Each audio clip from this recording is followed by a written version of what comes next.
uthinze inhlitiyo tabo ubanikete imandla nenhlakanipho kuze ngoze wonke lo msebenzi ube impumelelo. Siyathandaza ke Nkosi sikunika idumo nje kaNkulunkulu sibonga kusitha sendela konke lokhu ngegama lika Jesu. Amen.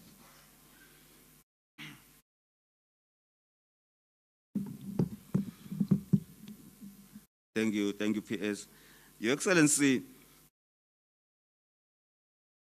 today's event marks a milestone for the government of the Kingdom of Eswatini, where we want to forge a closer relationship between government and the private sector by launching the economic recovery plan. Your Excellency, allow me, Your Excellency, to mention that we are not supposed to be here for more than 2 hours. So I would request that we all ensure that we try to stick to that time by rationalizing our speeches. Secondly, Your Excellency, I want to alert the House that at some point during the event, some ministers will have to attend to some other pressing parliamentary business, so that people should be aware that ministers are rushing somewhere else. Your Excellency, let me go straight to the next item on the agenda, Your Excellency, where we are going to hear the rationale for the recovery plan, which will be presented by the Honorable Minister for Economic Planning, Dr. Tikina. Honorable Minister.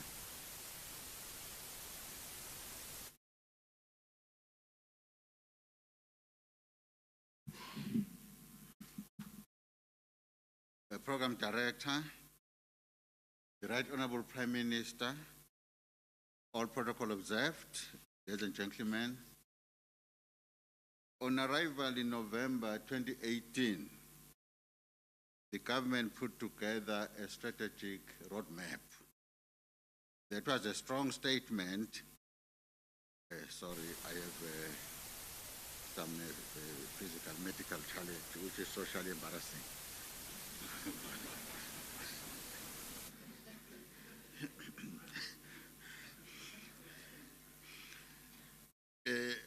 On arrival in November 2018, the government put together a strategic roadmap.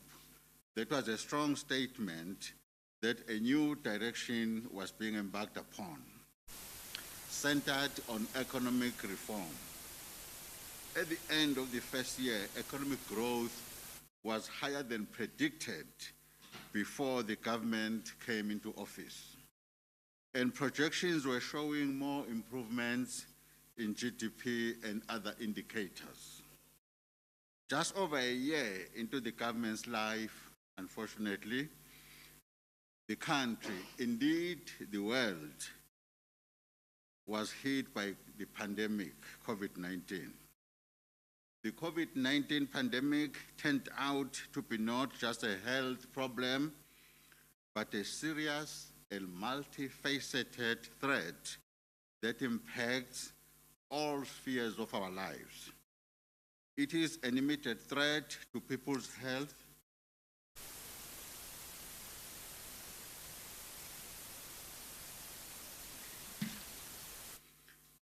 I'm violating the pandemic protocols.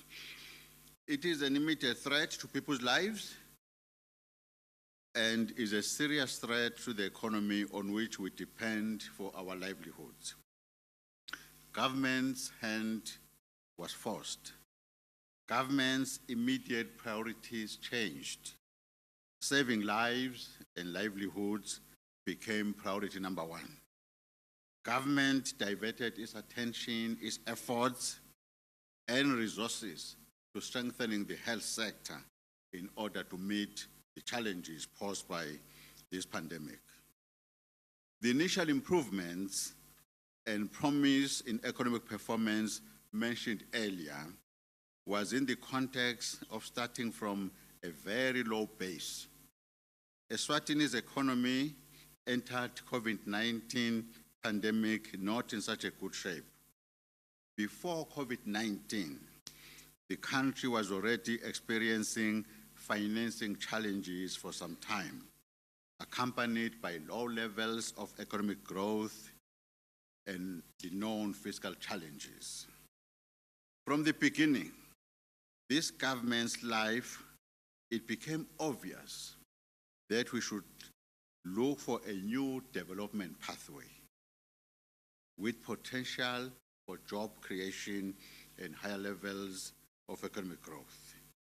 Noting the imminent threat to the economy, His Excellency, the Right Honorable Prime Minister, put together a team made up of ministries dealing with agriculture, commerce, economic planning, finance, natural resources, public works, tourism, and youth. This team was tasked with finding a post-COVID economic recovery plan that would not only save the economy, but also accelerate it into a much higher income generation and wealth creation trajectory. The post-COVID-19 Eswatini Economic Recovery Plan that His Excellency, the Right Honorable Prime Minister, will launch today is about gearing government and the private sector to work together to do everything in their power to protect and grow the economy.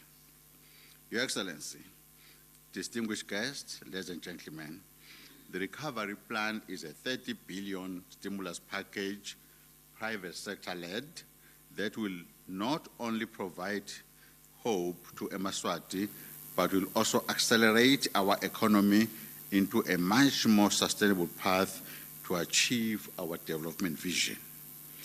Our promise to the private sector as this government is that we will not do what governments normally do, which is, if it is dead, pour more money into it. If it moves, regulate it and tax it. I thank you. May God bless you.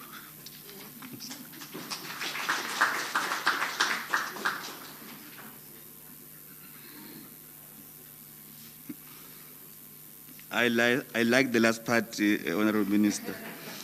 Your Excellency, allow me to call upon the Chief Executive Officer of Business Eswatini, Mr. Untitled Dlamini, to tell us about the process and focus of the recovery plan. CEO, please.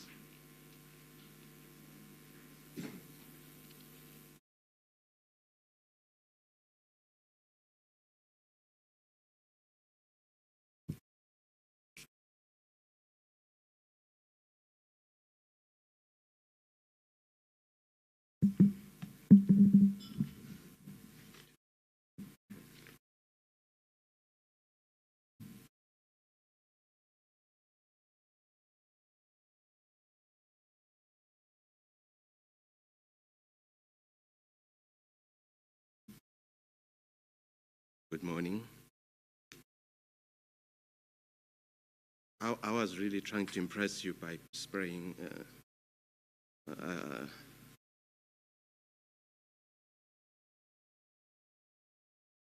Your Excellency, PM, thank you, sir, for your leadership and fortitude. And His Excellency, the DPM, who I think is watching on by TV. Thank you for your compassion of heart. Also, honorable ministers are present here. Thank you for your commitment and zeal. And also senior government officials and captains of industry present here. Thank you for believing.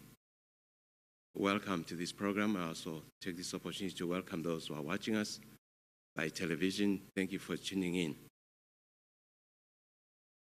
This morning is a culmination of an arduous and protracted process which began in April.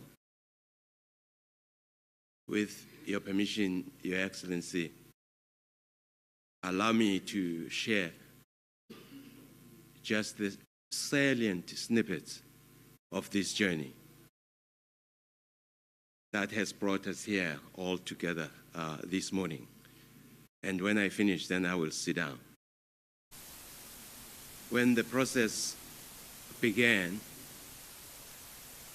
I was very afraid of what the future held, not only for me, my family, but also for this country. However, along the way, I met senior government officials whose passion and commitment was contagious. I met captains of industry whose indomitable spirit was palpable as it was pervasive. I therefore stand before you, Your Excellency, unafraid and even emboldened, knowing all too well that the resilience and temerity of a Maswati is almost unrivaled. And yes, there will be huge mountains for us to climb. And yes, there will be treacherous rivers for us to cross. Yet, I am not afraid anymore, because with the combined intellectual firepower of all the sectors of this country on our side, nothing is impossible. In April 2019, in the midst of the gloomiest economic situation confronting this country, you said, Your Excellency, if government failed to plan, it will be because they planned to fail. And on that month of April 2019, the National Strategic Roadmap was launched. And if I recall, Your Excellency, at the time, you were still serving your probation. That was supposed to be funny. Now, let's take a look at the rear view mirror. Somebody help me move this thing.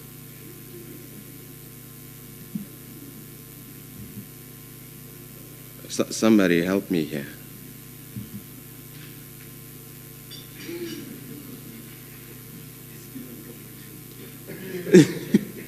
I'm still on probation too. It's by the way, this is not my laptop, and I didn't put the slides in there, just in case you are judging me based on what you. Oh, okay. Let's just take a rear view mirror and take a look I have mentioned April 2019, and this is generally how the situation looked like back then. Totally, at the time, untenable, unsustainable, and even not ideal for us at the time. But that's how, generally speaking, it looked like.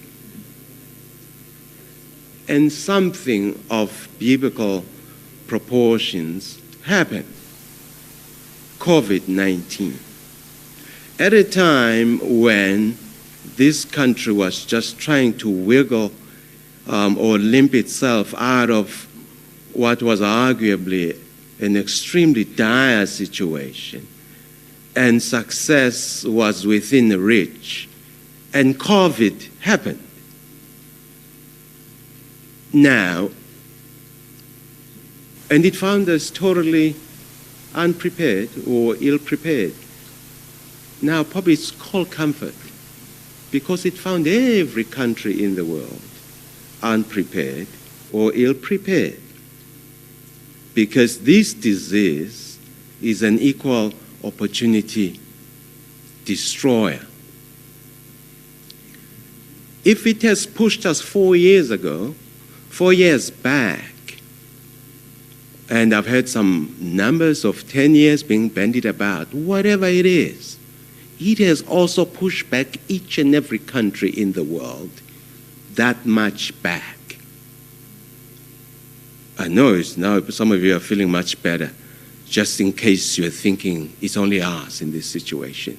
It's the whole world. It's setting us back. But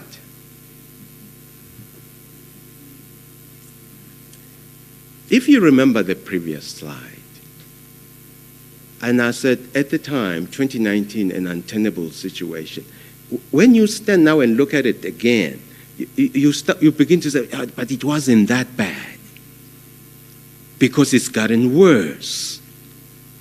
In fact, if you look at the national ratios, our debt to GDP of 32% at the time, borrowing's low, and you go around the region and ask that we are in trouble, most people used to think we are just bragging, because on paper it doesn't look that bad. But here is the likely situation this year. Some people say contraction, maybe 6%. I personally think already you are over 10. But let's just settle that contraction in the economy is 8%. That's what you call an economic bloodbath. You remember the debt to GDP, the other side, rising from 28%, creeping to 32%, not looking so bad. But let's not be alarmed when it rises to that level of 50 or even 60%. I also know very successful countries. That figure is standing already at 90%, even pre-COVID days. And probably now they'll be talking a debt to GDP of 150%. Let's not derive comfort from that, because this is bad. But when you compare in the region, it's still not as extremely bad. But the problem is, when you compare yourself with people who are not doing well, it's going to cause you not to compete. And the Minister of Finance, as I've said before, debt to GDP,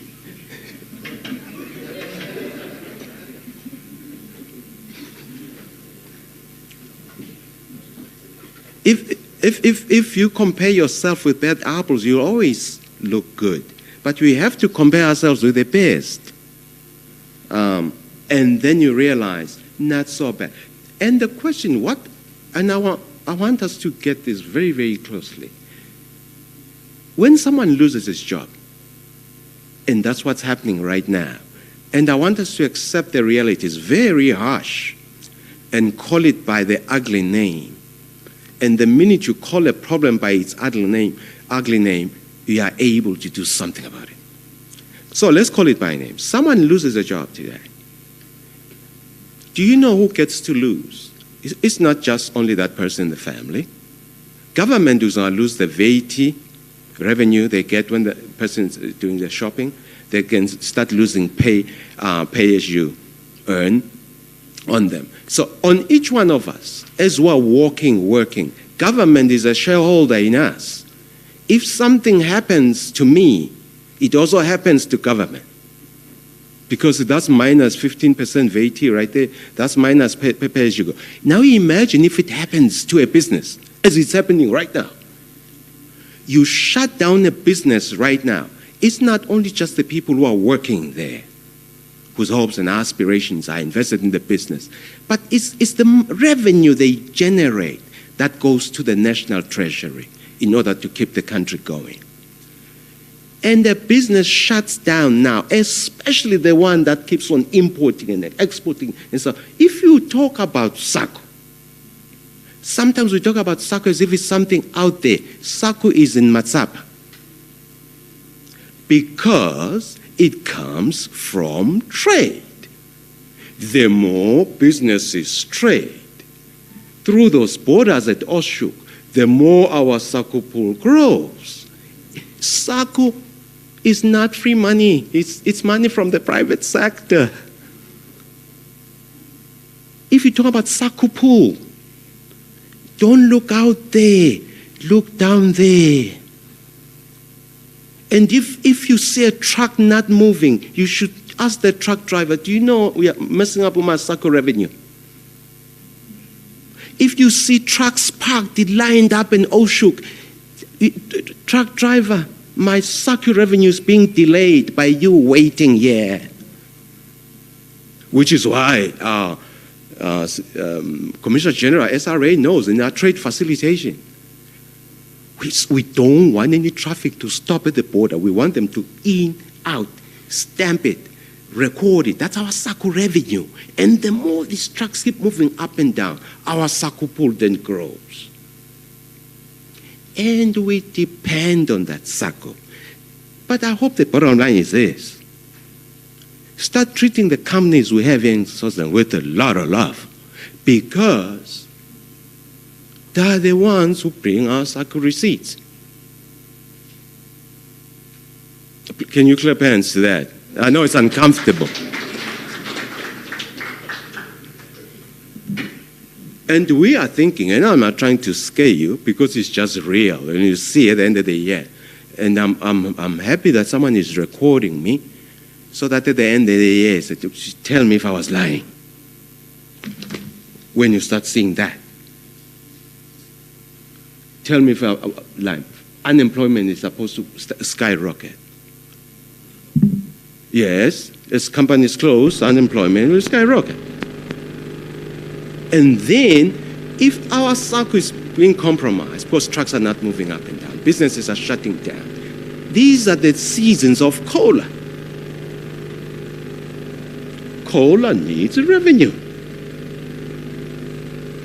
You see, I'm happy I can say that comfortably.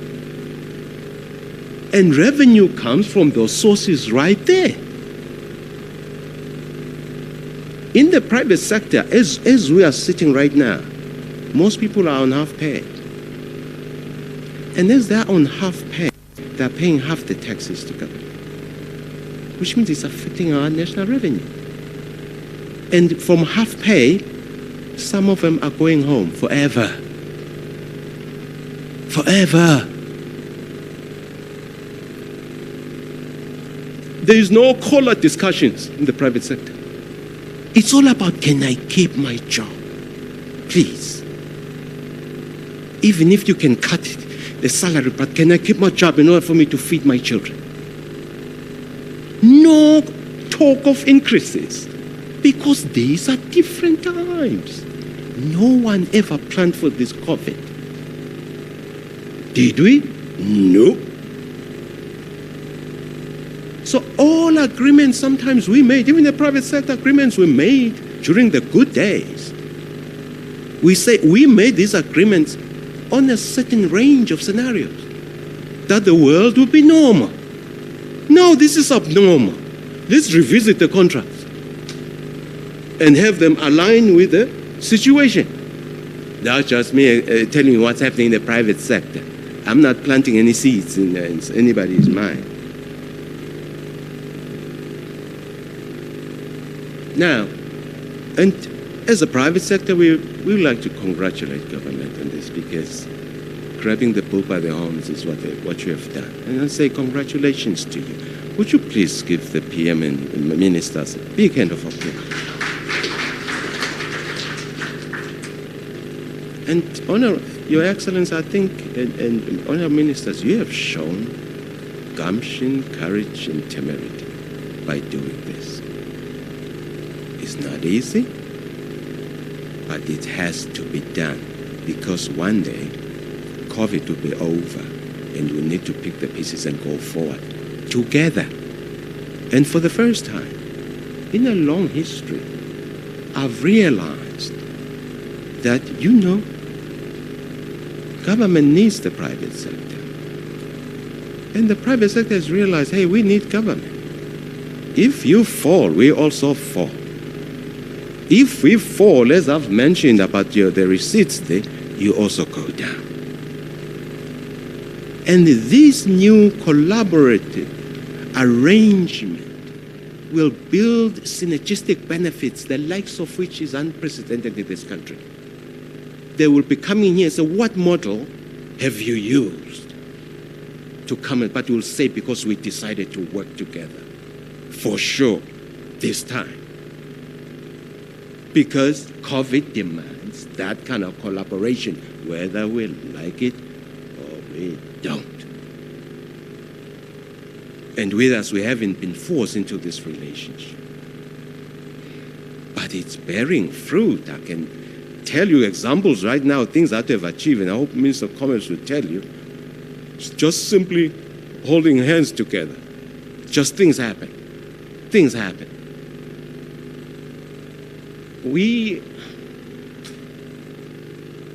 I'm sure you all can read. I'm running out of time.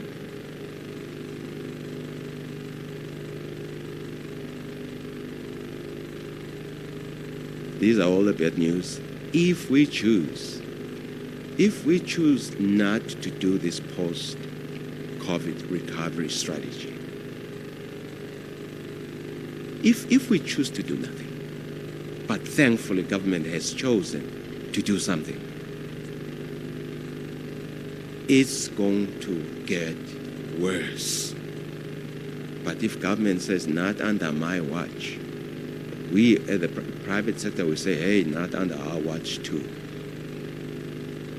We will work with you because we think you are sincere. We think you are committed. That's all we are looking for. We will work with you, government, as long as you continue to be sincere.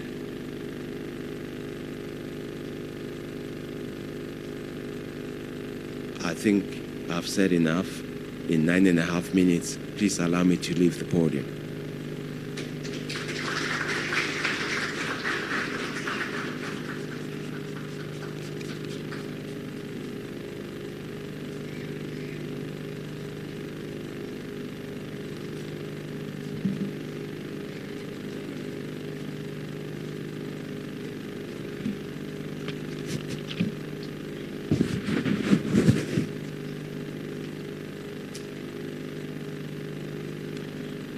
Your Excellency,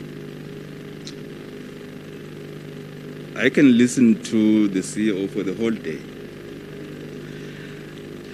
Thank you, CEO. Your Excellency, at this point, I will call upon Dr. Sakolo, CEO of SAPAC, to unpack the 30 billion recovery plan. Dr. Sakolo, please.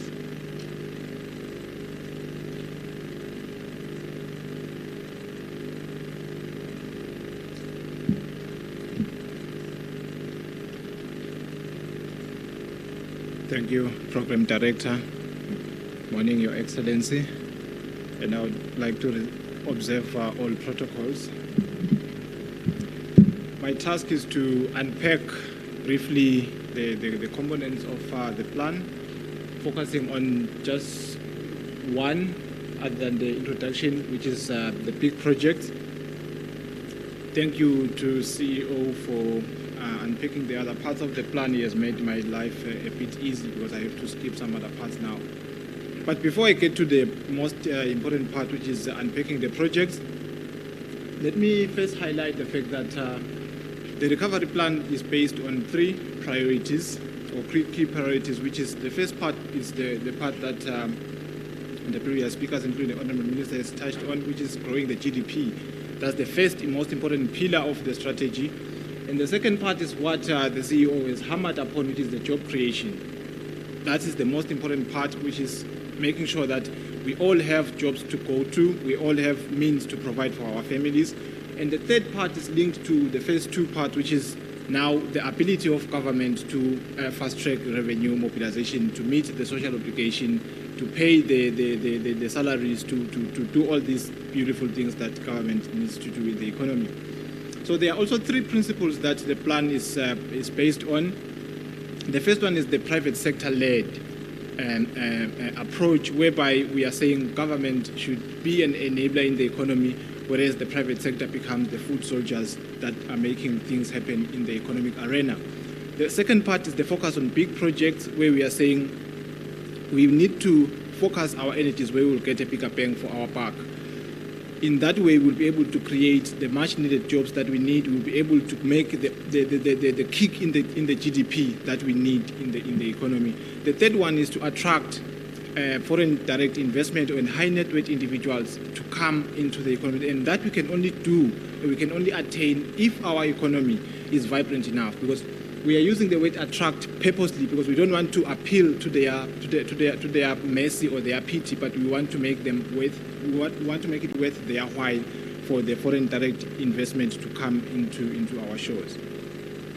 But it's easy to think that because we are looking at big businesses, we are making a few millionaires as a country to the detriment of the masses. The plan ensures that no Eswatini is left behind. And this part is in two folds. The first part is during the recovery plan building, where we engage different stakeholders, as Nati has highlighted, in trying to elicit their inputs into the plan. What can make the situation better? What can resuscitate the country's economy? What can drive the economy back to the recovery path?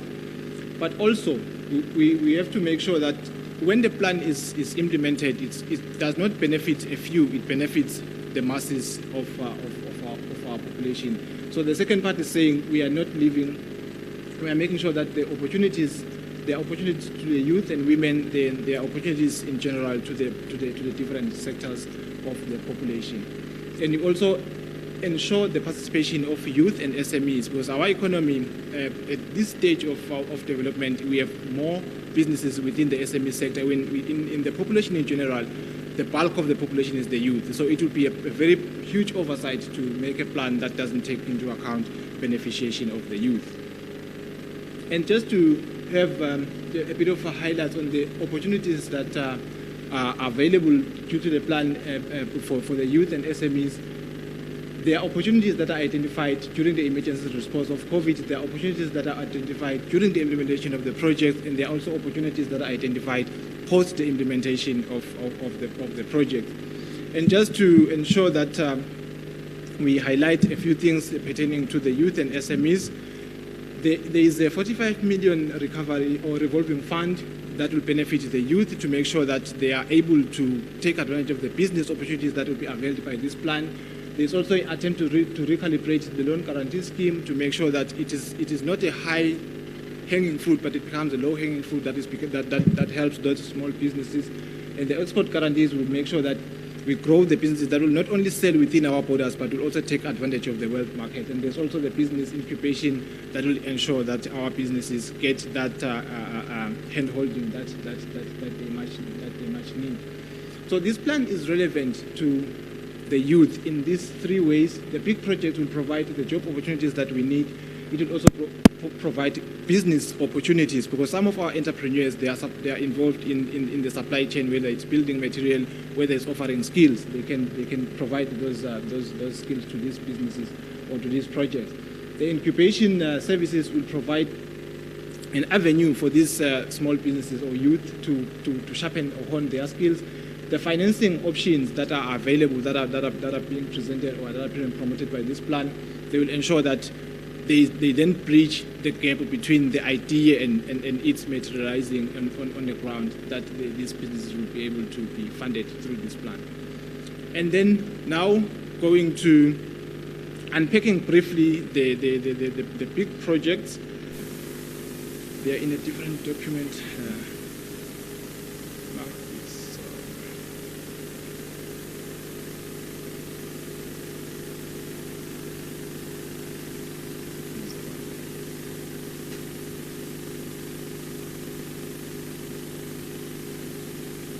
Thank you, Manga.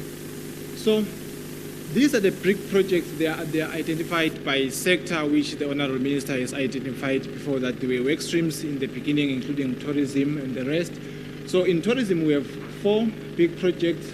The first one is the Chinese Eco Lodge and Herbal Tea, which is a 30 million investment with an expectation of 50 job opportunities. He expected to start within the next 18 months, all the way to the consortium Swazi Trails, Tin and Rocks, Trails and Backpacks, with a 23 million investment expected to provide or to avail 60 job opportunities. In total, all the 4 investments or big projects within the tourism sector, they're expected to avail a value of 466 million in the economy, with the total job opportunities of 345. Moving on to the next sector, which is agriculture. Agriculture has quite a number of projects, but I'll just zoom through a few of them, starting with the KM3 Agri-Zone Baby Vegetable down in Sikupe, where there will be a 283 million investment employing about 300 people, all the way down to the Cambridge Zimba avocado and vegetables with a 100 million investment employing around 500 people.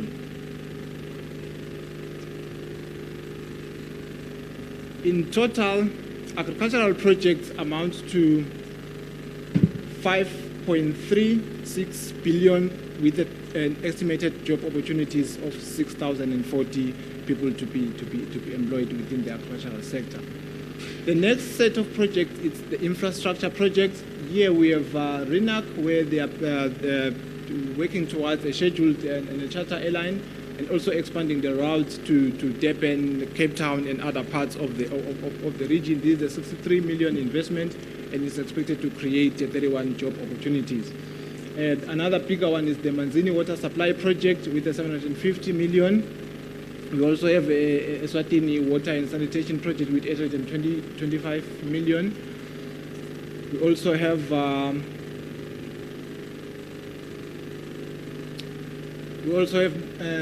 FNB Corporate Health Office with 200 million, but in total we have just above 4 billion investment within the infrastructure sector, with an estimated 2,191 jobs opportunities to be created.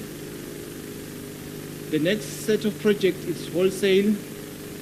A handful of malls and other establishments will be made around the country, including the Tresa investment, which is estimated at 2 billion, employing 1,000 people, all the way down to Linek investment, developing shopping complex with a filling station and other office spaces, which is 129 million investment, employing around 170 people.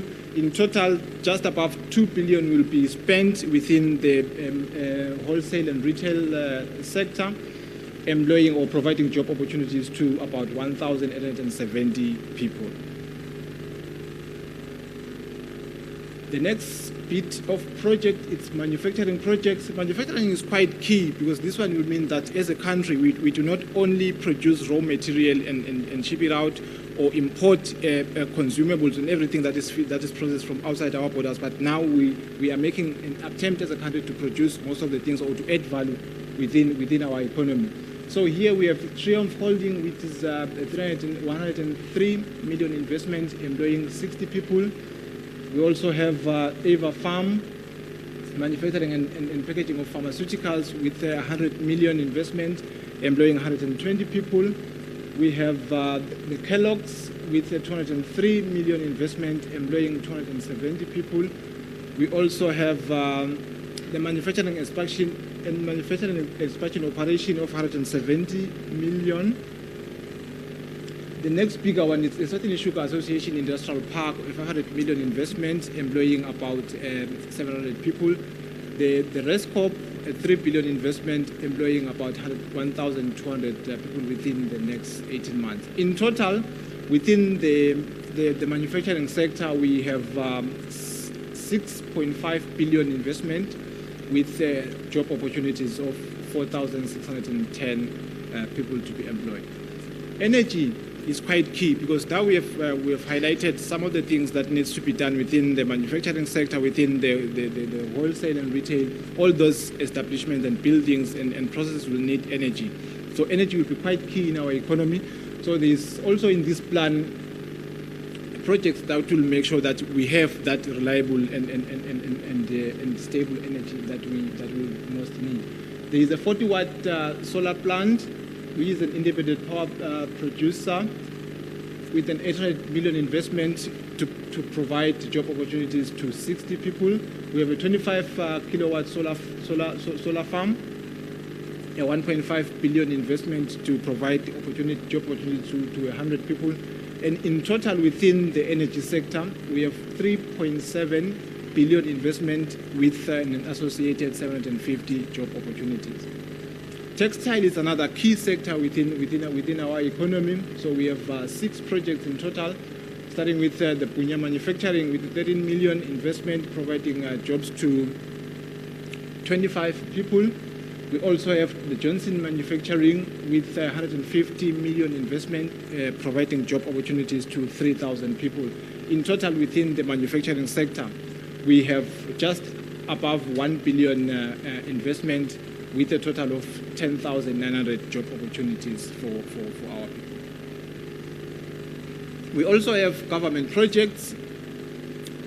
Government projects start with the Lusip Canal infield development, which is a 1.2 billion investment with 790 job opportunities that is expected to start in June 2020. We have the construction of the small earth dams, 200 million with job opportunities of 130, all the way of upgrading the Nhlangano Keke Road with the 500 million investment, providing job opportunities to 900 people. We also have factory shells amounting to 750 million to make sure that we attract the foreign direct investment that we need. We have the National Referral Hospital. In total, government has a total investment of just above 7 billion with a total employment opportunities of 12,420.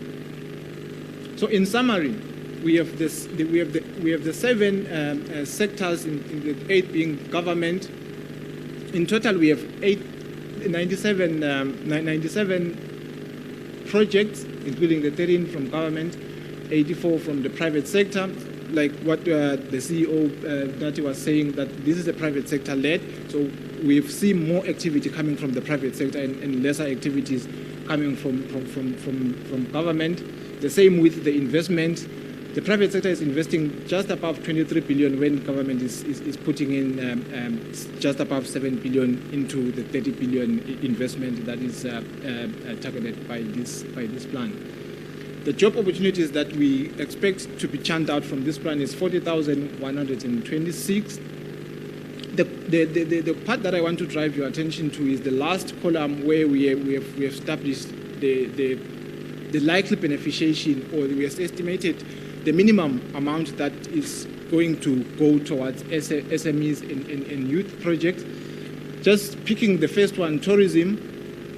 during the construction and all the other projects that will be happening within tourism, we linked with experts within the construction industry to find out if there is a mall or if there is any structure that is raised up, what is the SME participation? They gave us a ratio, and then we used those ratios to compute the last columns.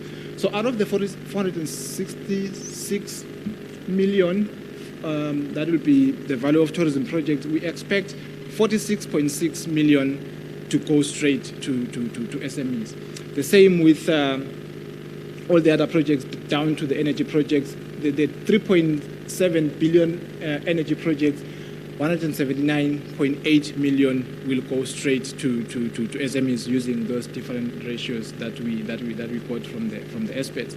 So in total, out of the 30 billion, we expect that at least 5 billion will go straight to create activities within the SMEs and youth sector.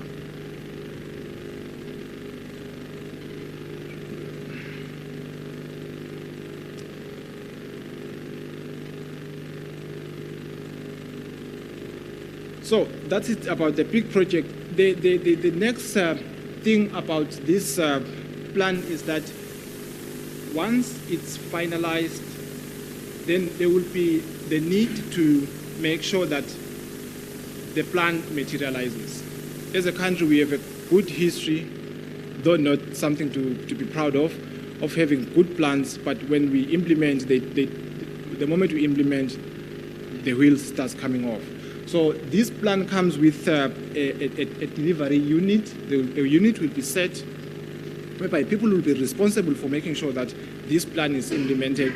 There is a set of enablers which the next speaker, my colleague, will come in and unpack.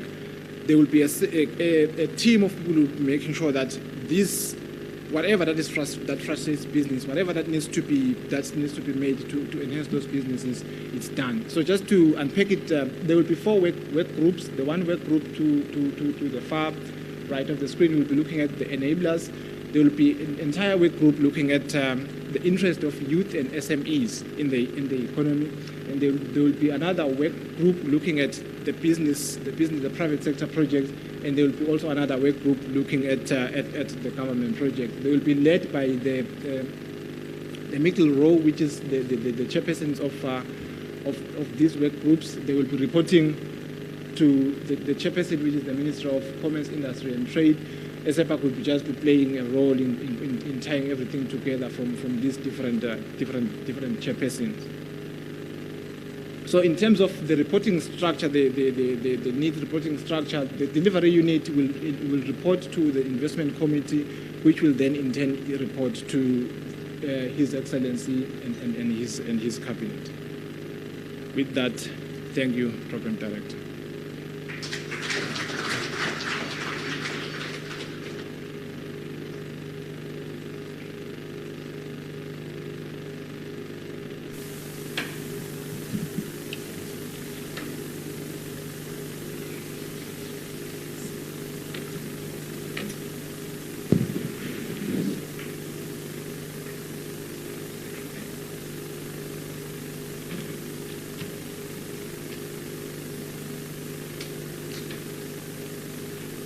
Thank you once again, CEO. Your Excellency, the Managing Director of Standard Bank, Mr. Mvuselelo Fabutse, will now present the key enablers for the recovery plan.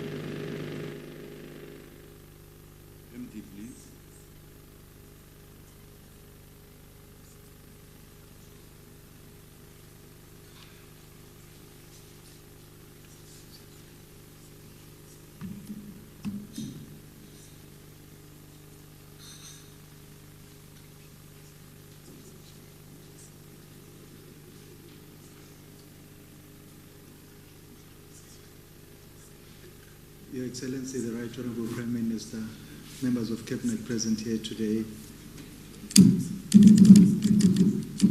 Principal Secretaries, Your Excellencies, members of the Diplomatic Corps, colleagues from the private sector, and representatives of state-owned entities, also representatives of the Central Bank, the Commissioner General of SRA. Good morning to all of you. I don't have much time, Honorable Prime Minister, so I'll try and be brief and to the point. But I think the most important thing for us today is just to understand that this plan, as big as it is not going to see the light of day if we don't galvanize all our energies behind it as a team and as a Maswati, because this is not just for one particular entity. The government cannot exist without all of us playing our part, and private sector cannot exist without, the social sector and all the other sectors of the economy. So we all need each other. So for this to happen and for this to be a success, we're seeking the support of every other stakeholder that is involved. And I'll just go through the key enablers list, and I don't have much time, as I said, but I'll just keep it high level and hope people will read as we go through, and the presentation I'm sure will be made available to the nation. So one of the things that you've brought up here is the cost of communication, especially data. This can prohibit the ability for business to trade. With the pandemic, the cost of data has become a very important factor. We saw our bills increase from an average of 350,000 per month to over 1 million per month in just my business alone, let alone all the other businesses sitting around here. Just because we're increasing the volume of data and communication, we're having online meetings, it's very expensive. And unless we do something about it, it is a very important enabler for private sector and business. Cases in the judiciary do seem to take time, particularly commercial cases. Some of them are not complex, some of them could be dealt quicker. We are appealing to the Minister of Justice. We know that there is a plan that they're working on to make sure that this happens, but this is a very important enabler for us to deal with cases, whether someone wants to foreclose on an asset. It shouldn't be taking 2 years to recover an asset once a bank, for instance, needs to foreclose on an asset. It should be something that is quicker, and the key enabler is the justice system. Tax reform, I think there are a lot of issues around tax reform, and I know that the Commissioner General and the Minister of Finance are already working on some of those enablers that we need there. But most importantly, SMEs are complaining that they cannot be charged in a similar way as large corporates, and they would prefer for a process to be employed where there's a jurisdiction in tax that allows for a percentage of revenue or something like that makes it easier for them. I think South Africa has a similar model, and I know that the Minister of Finance is working on this already. But these are all important enablers for this plan to be a success. One of the things that is built into this, obviously we're talking about more than 30 billion of projects, and a lot of investors are going to need to come into the country. So we need to rethink the access to temporary residence permits, and that must not take a long time for us as a country to do. Obviously we want to give it to the right people. We don't want everyone, because we're a small country, so we don't want our country to we don't want it to be taken over, but at the same time, for those people that want to invest and create opportunities for work in the kingdom, we want to make sure that there is ease of getting the permits and temporary residence permit obviously coming to play here. One of the things the government is looking at is encouraging companies to set up their regional head offices in the kingdom. Now, if you're going to set up a regional head office in the kingdom, you need to allow those companies wanting to do that to employ people from the, if I, for instance, bring the Standard Bank regional office from South Africa to Eswatini, that office is mainly occupied by people working in the 20 countries that we operate in. So there should be ease of getting work permits to do that as an important enabler for that type of business to thrive. Leverage RSTP and unbundle EPTC and establish an IXP. I think we've been talking about this for a long time. But the Royal Science and Technology Park infrastructure has been set for this technology. We know that the partnership that sits between MTN and SPTC is not good for the business, and that's why the government made the decision to unbundle SPTC and make sure that there's a fixed line operator, there's a mobile operator, but also there's the infrastructure company that provides services to all these, and that cannot be done by one entity as it is the case now. Having our own IXP and making sure that internet access is a local business, it's not an international business like it is the case now. I think the infrastructure is there, it's just we need to make sure we implement this as soon as possible. So under the tax reform, I've already touched on some of the issues here. Establish a tax dispensation for different industrial zones. So for finance, textiles, sugar, timber, some developed countries do have models that work here, and I think we're encouraging the government to also consider working through this. Set up separate fund for SRA to remit VAT, rebates and refunds. I think there's been a complaint that it takes a very long time to get your money back. Obviously, SRA collects money and hands it over to the government. Once it's in the fiscus, it's very difficult to recycle it back, but an independent VAT account that can help with such processes can make it easier. Remove exemption on electricity. So electricity is currently totally exempt, and because of that exemption, you cannot claim your VAT if you incur costs of putting up infrastructure. So all that business is saying is it would be good if the government can consider allowing or bringing electricity into the VAT arena so that investors and particularly IPPs, independent power producers, can be able to claim their VAT in the normal case like all other large business operators.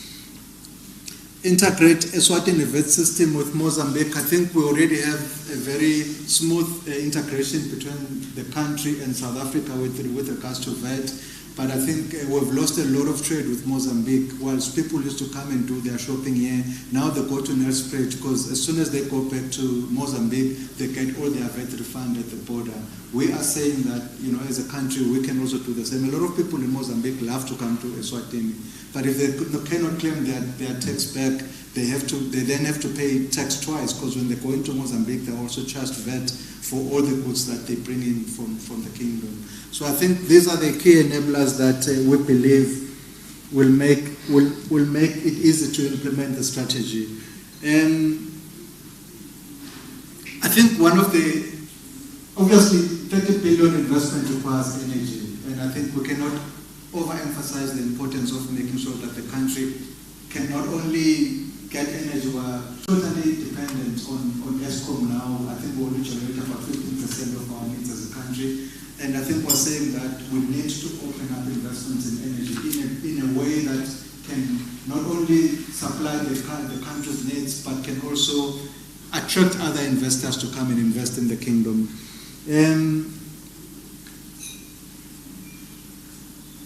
Cabinet to trigger a joint border cooperation agreement. Obviously, we don't have 24-hour borders with South Africa, and I think we're asking for that because it's very important that border is open 24 hours. We already have a 24-hour border with Mozambique. There's absolutely no reason why we don't have it with South Africa. There's a lot of opportunities in the mining sector. We know that there's currently a process to relook at the mining legislation to enable those investors to come in.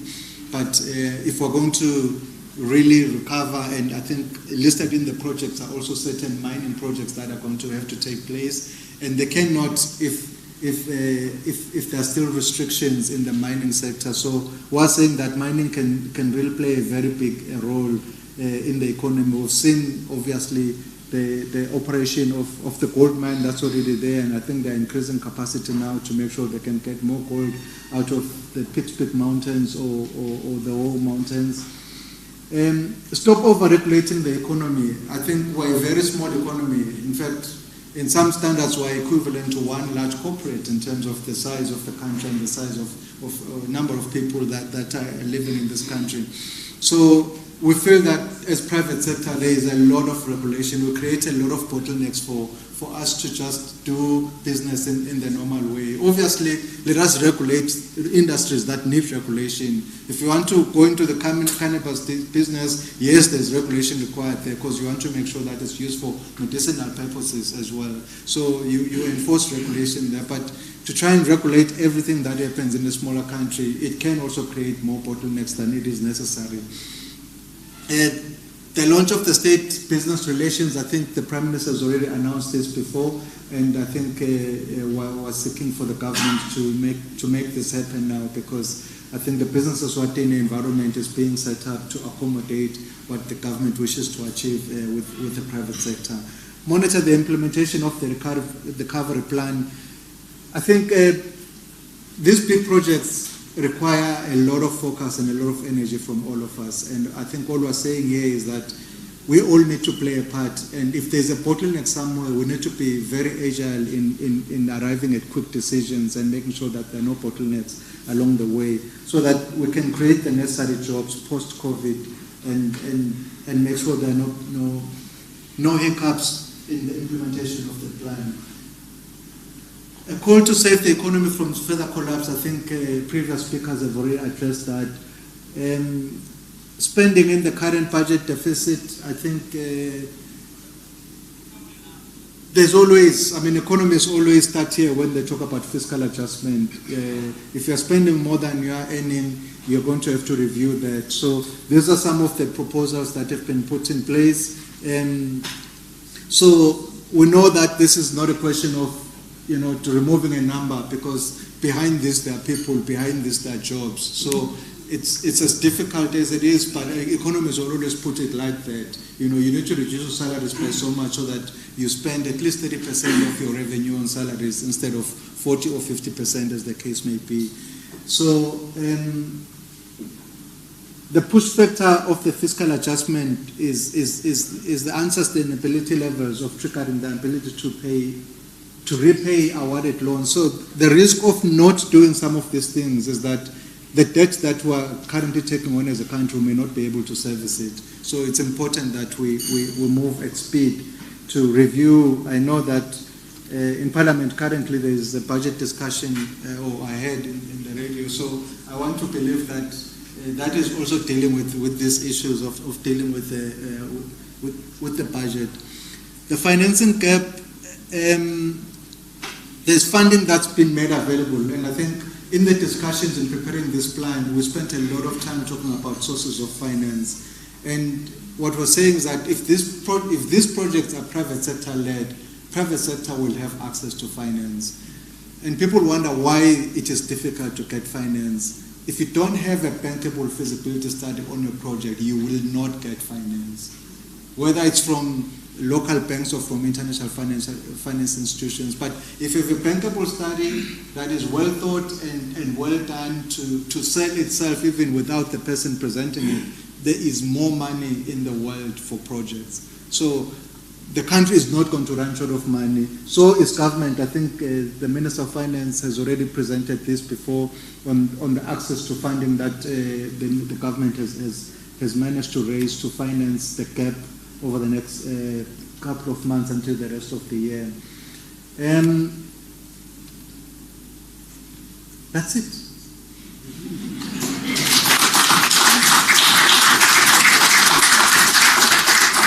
Thank you, Honorable Prime Minister. I think I finished right on time. I had 15 minutes.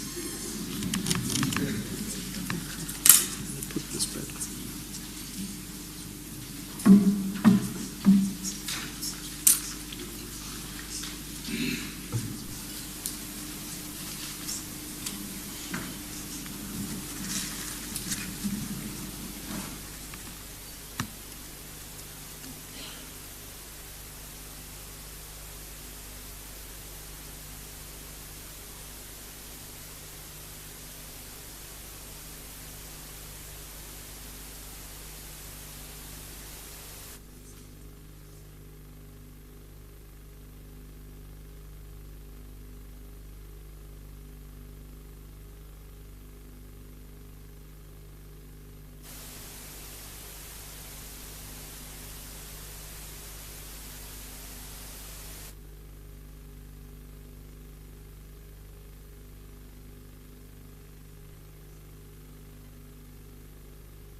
take the floor and introduce His Excellency.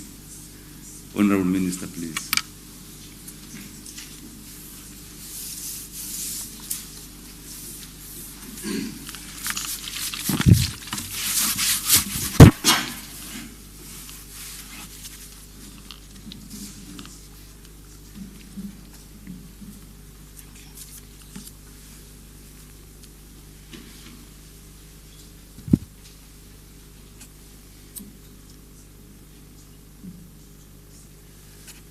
Bantu Your Excellency, the Right Honorable Prime Minister, Cabinet Ministers present, Your Excellency, members of the Diplomatic Corps, members of Parliament present, PSCs, and allow me, Your Excellency, to say all protocol observed. Your Excellency, on behalf of His Majesty's government, before I introduce you into giving your wise wisdom, let me start by thanking Their Majesties for a wise leadership that they always show, the guidance, the coaching that they always give to the entire nation. And it is my belief, Your Excellency, that even the work that we are about today, it is because of their guidance in everything for the benefit of Eswatini. And may I also take this opportunity, Your Excellency, and thank you for being the man behind the documents that we are availing today to the nation. And my understanding is that, Your Excellency, after taking the guidance and coaching from the wise leaders that are leading this country, and then you committed yourself to all the guidance that they've given. And today we have this plan, and the plan speaks to exactly your commitment, the commitment of the team that you work with, my colleagues, cabinet ministers. We are very, very grateful, Your Excellency, in the hard work that we see in you. And may I highlight just one thing, Your Excellency, that tells me and my colleagues that you know what you are doing. His Excellency, the Prime Minister, is a very hard-working man, very committed, focused, and there is love for the country in him. We see this when sometimes, maybe on a weekly basis or after 2 weeks or so, all of us as cabinet ministers, we will sometimes get calls from him. And that, Your Excellency, makes us to work like never before, because we know that I have to report something when he calls me. He will sometimes call me and say, how are you, Minister? And then, oh, I'm fine, Your Excellency. And then the next question will be, how is agriculture doing? Now then I have to explain. And if you know that I will get this call in a week or two, and then you know what to do, because you cannot give one and the same answer when he calls you. I mean, to me, Your Excellency, that shows the commitment that you have to see the development taking place in this very beautiful kingdom of Eswatini. We see the zeal, the commitment, the love of the country in your heart. And let me assure you, Your Excellency, on behalf of my colleagues, that we are behind this very important plan, and we are behind you. We will do our best to make sure that we make this plan a reality. It is not only about us, but we need to work as a collective from you, Your Excellency, the cabinet ministers, PSs from our ministries, head of departments, and of course the business sector as a very key stakeholder, and make sure that we deliver this. We are committed to support the vision that you have, because we know you are also driving His Majesty's vision. It's not about me making a speech, Your Excellency. I was just fortunate that the Deputy Prime Minister is not here. And then I was requested to come and introduce His Excellency. And before I waste a lot of time, allow me, good people, to introduce His Excellency, the Prime Minister, Minister Ambrose Dlamini. Your Excellency, over to you.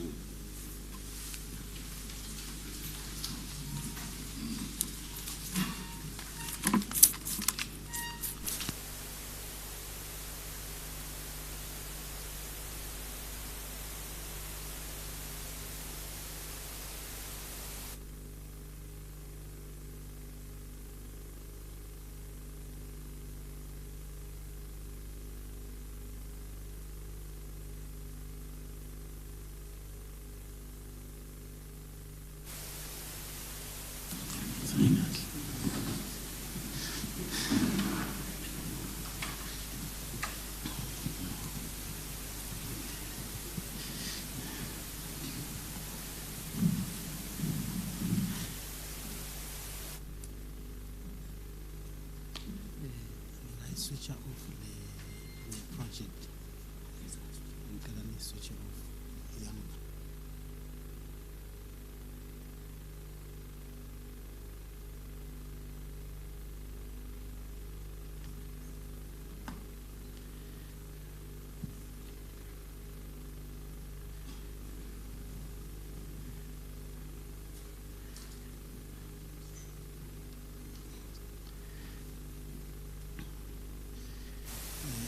Bantu abenkosi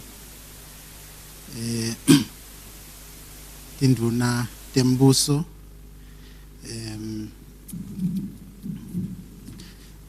laba emalungu eParliament ato atindlu letimbili taseParliament laba phethe tifundza even laseSwatini, Your Excellencies, members of the Diplomatic Corps, labaphethe kuhulumende, nalabaphethe tinkampani, nalo phethe i-SEPAC, long director, nebandla lahamba nalo. Tinsatseli letikhona la, nani nonke bekunene, a very good morning.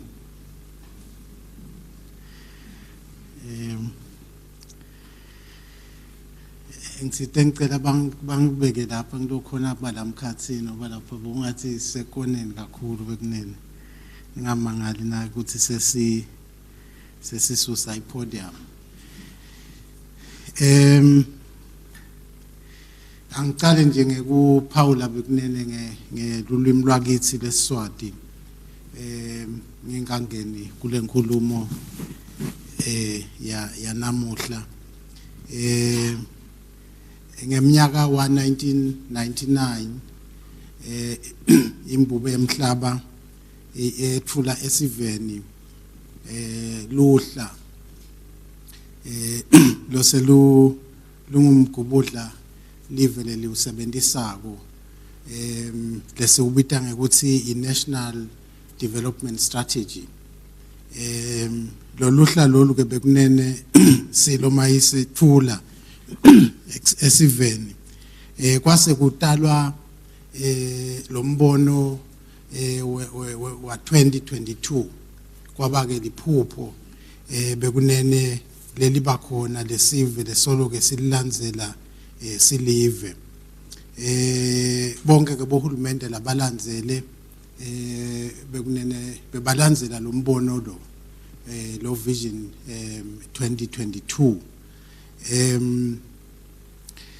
libandla ke lelikhona letindvuna nahulumende na onke nje mabandla lafaka ekhatsi iparlamente lengene eminyakeni wa 2018 silo semhlaba simthumile uhulumende na onke lamabandla kuthi kuqala umsebenzi lomkhulu wekufukula umnotho wekuvusa umnotho eSwatini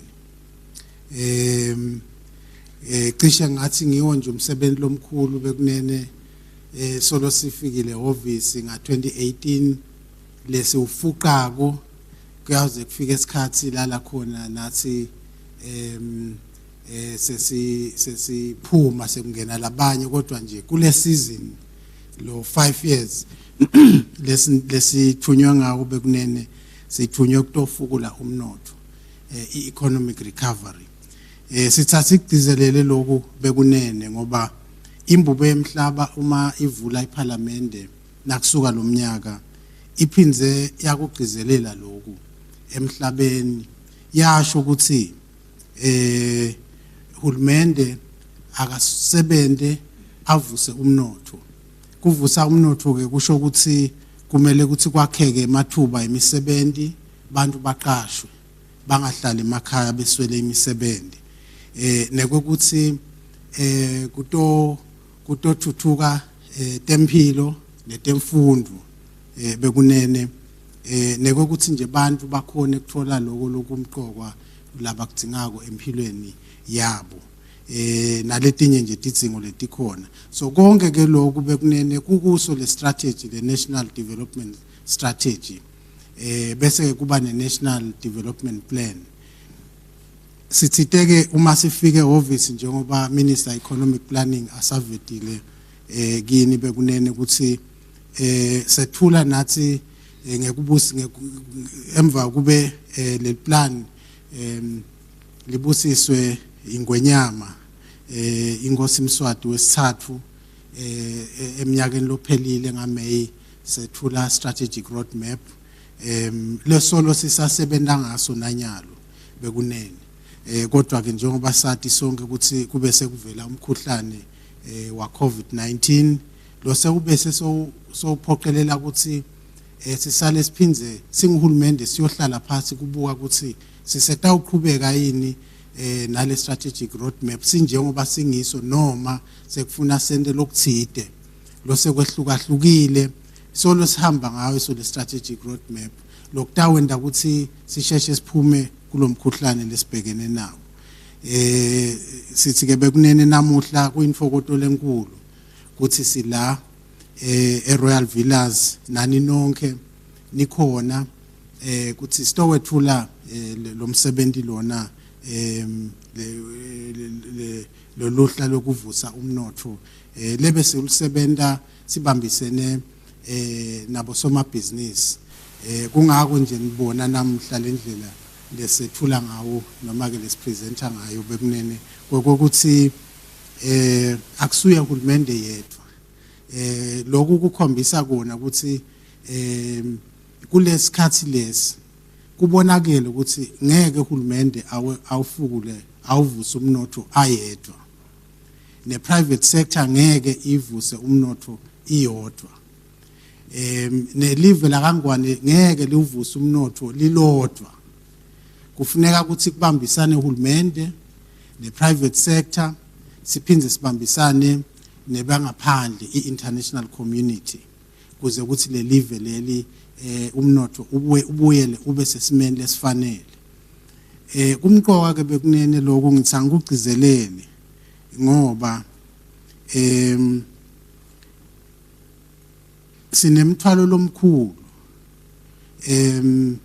ngalinye ilanga nje sonke losileti landlini sasinabo 5 years sibantwana kunebantu lebe basebenze bakule titulo lesileti kuto namuhla basebenta lelive bobabe bethu nabobabe emkhulu labanye sebahamba labaningi labanye siyabakhumbula namuhla uthi awu bekuna so and so lo wenda nako waqala Eswatini Investment Promotion Authority waqala nako bonke labantu bebakwenda abathunywe inkosi ingwenyama ngaleto tikhathi kwakuyinkosi Sobhuza nyalo sekunenkosi iMswati wesithathu labantu bebasebenta bendela ukuthi le live nase bangasekho thine losikhona namuhla silikhanze liphila le live nako lokumcoka lekufuna sikufake etingqondweni sikhona la ukuthi lokhu lesikwendako sendela titukulwana labantu abethu lesibashiyele emakhaya noma ke bantwana basetikolweni silungisela ukuthi nase singasekho thine bakhanzele live selingcono babe nabasicabanga basicabange kahle ukuthi cha kwakunebantu bebaphila kuna isizini ya 2020 2021 le season lesikuyo benda lokuhle basebenta batikhandla ukuthi live la kangwane namuhla nabo sebanalo nako nje lokuyinsaya lenkulu kithi sonke bekunene kungako ke kungeke kusite umuntu ukuthi kube nebantu abagcekako laba criticizeako noma ukahulumende noma private sector it will not help because sonke sinensaya yekushiya le live sishiye letitukulwane live leliphilako sinaleyo assignment leyo ke bekunene ngikhumbula nje nga 2003 bang beka eNetbank ukuthi ngibe managing director kwakungazange sekube neliswati lelinesikhumba lesimnyama leli ke laba managing director welbhange lekhamba laSwatini ngathuthumela but ngaresolve one thing ngathi angifuni ukuthi ngonele eMaswati ngoba if I mess up le assignment le abayuse themba labantu bekhamba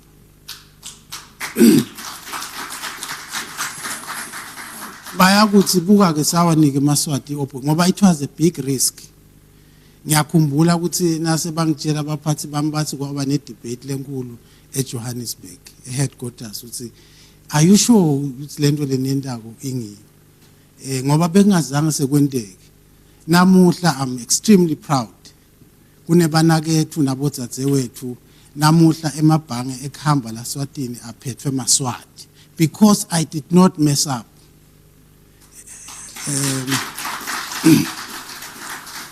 sengisho ukuthi bekunene lo msebenzi lo lesithunywa inkosi sonke losila sibenkosi nga 2018 inkosi ithume emabandla yabeka ndunankulu yabeka icabinet inahulumende wayo lenabo PS lababekwe ingonyama kuthi akuvuswe lo mnotho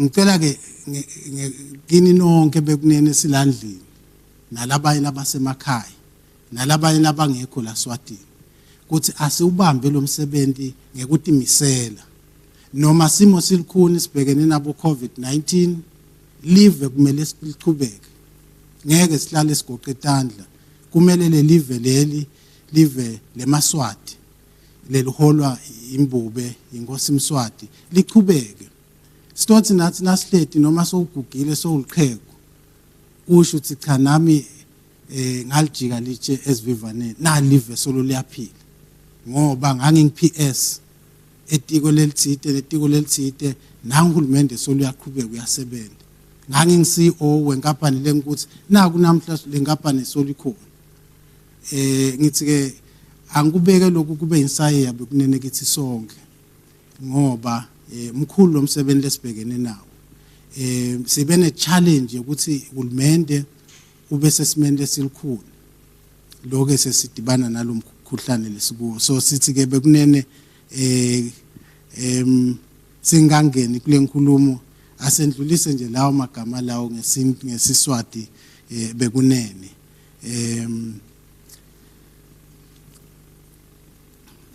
I am honored to welcome you all to this launch of the post-COVID-19 recovery strategy, a move that is central on our unyielding belief that we have the capability to turn around our economy and make it work for all Emaswati.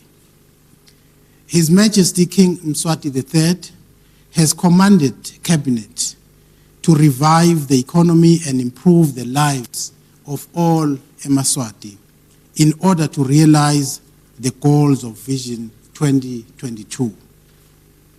In his speech from the throne early this year, His Majesty clearly articulated what Vision 2022 entails for this kingdom.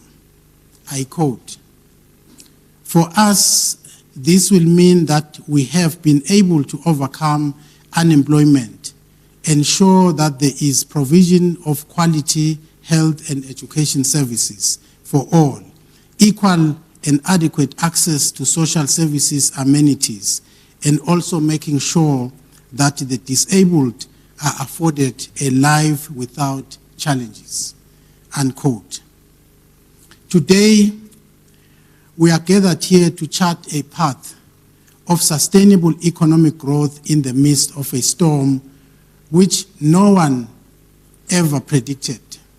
But from where we have set up a launch pad to release a fast-moving train just destined for one particular destination, that is wealth creation.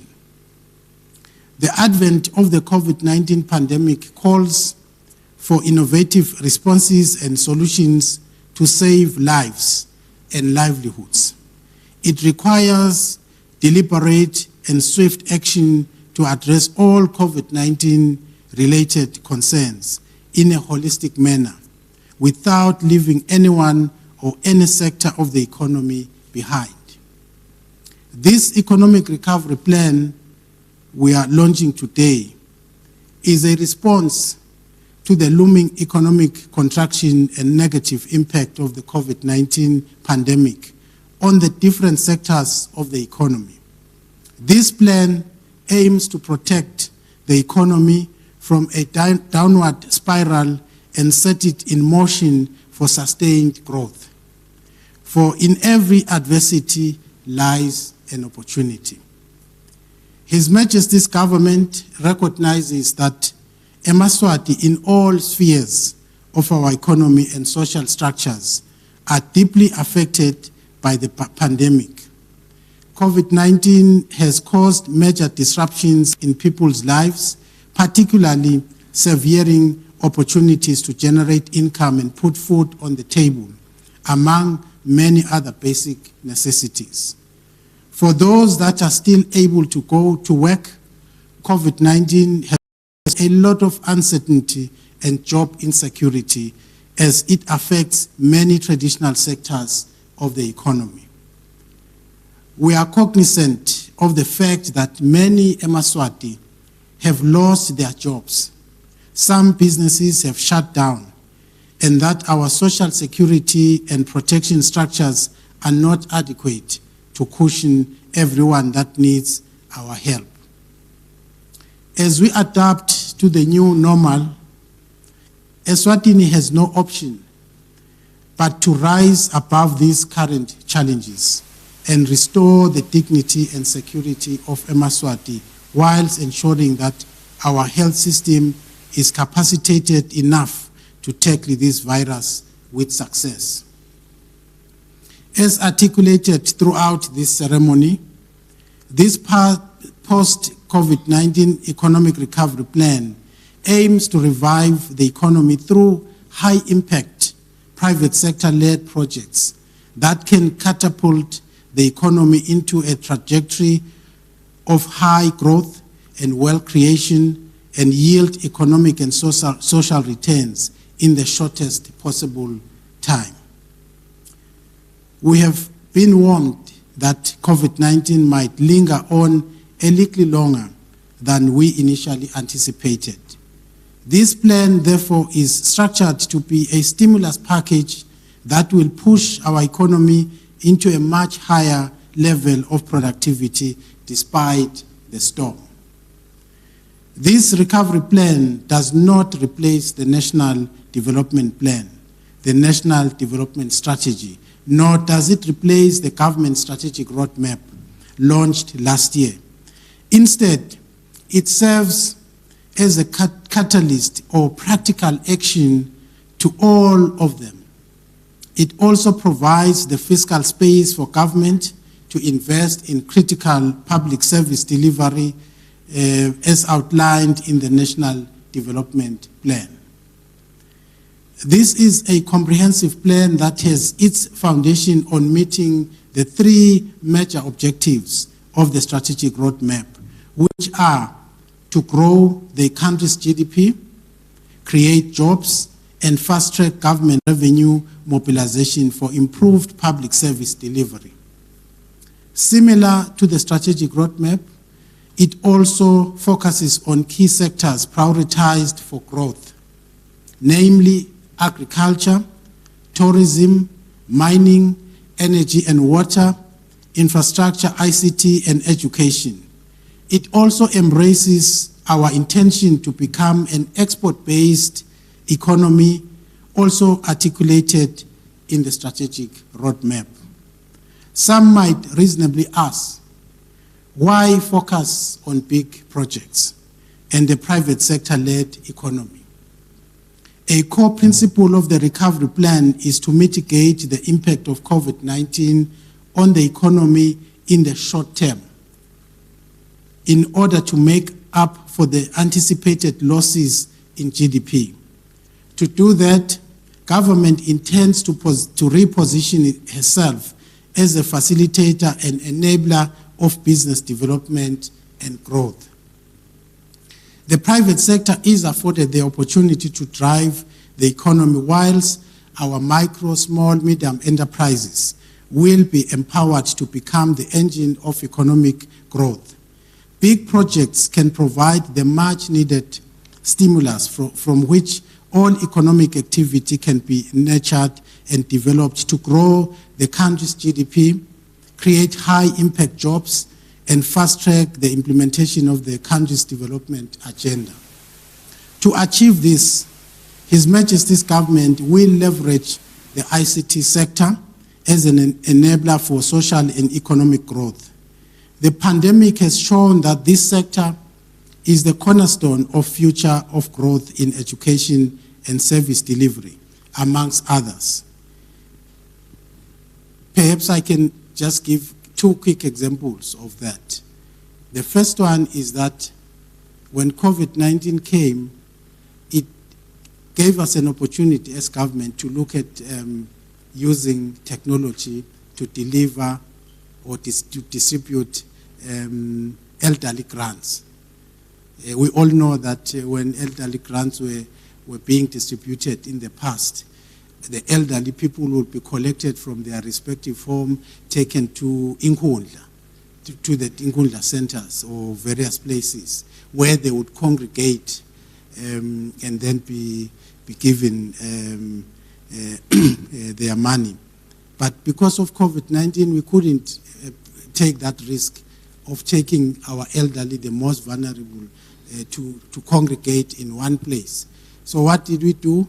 We explored possibilities of using technology. And today, the last distribution of elderly grant was a huge success.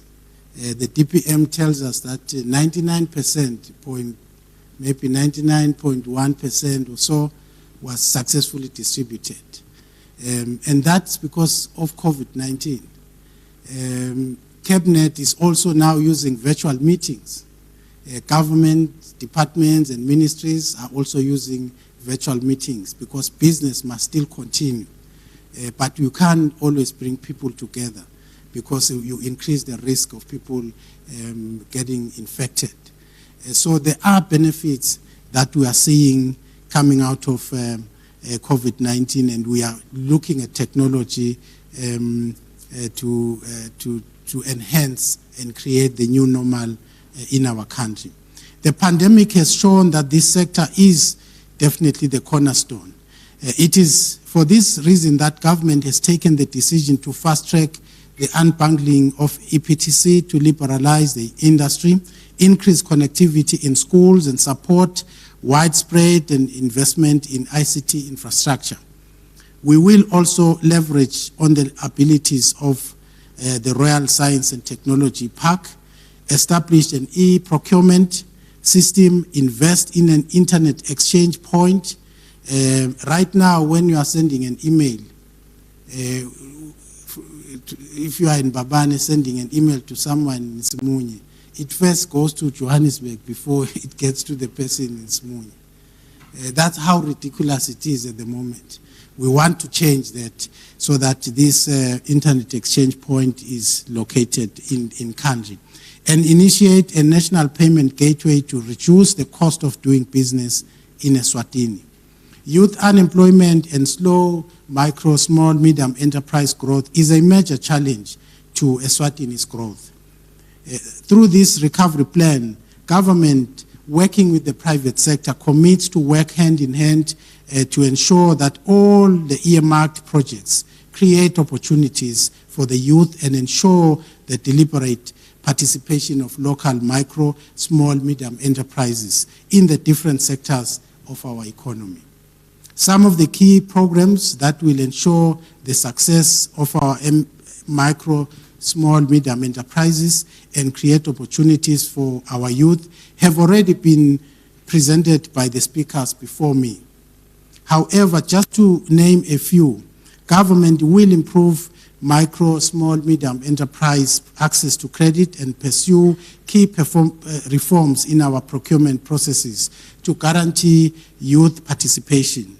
I encourage young people to start projects outlined in the 5 key sectors of the strategic roadmap and utilize the opportunities that are being availed by this recovery plan.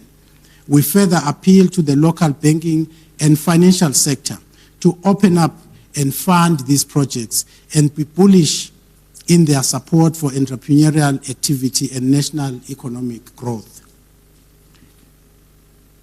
Emabhange ke nangisesekhona khona mina bebavamse kune joke nje bebavamse kusho ukuthi libhange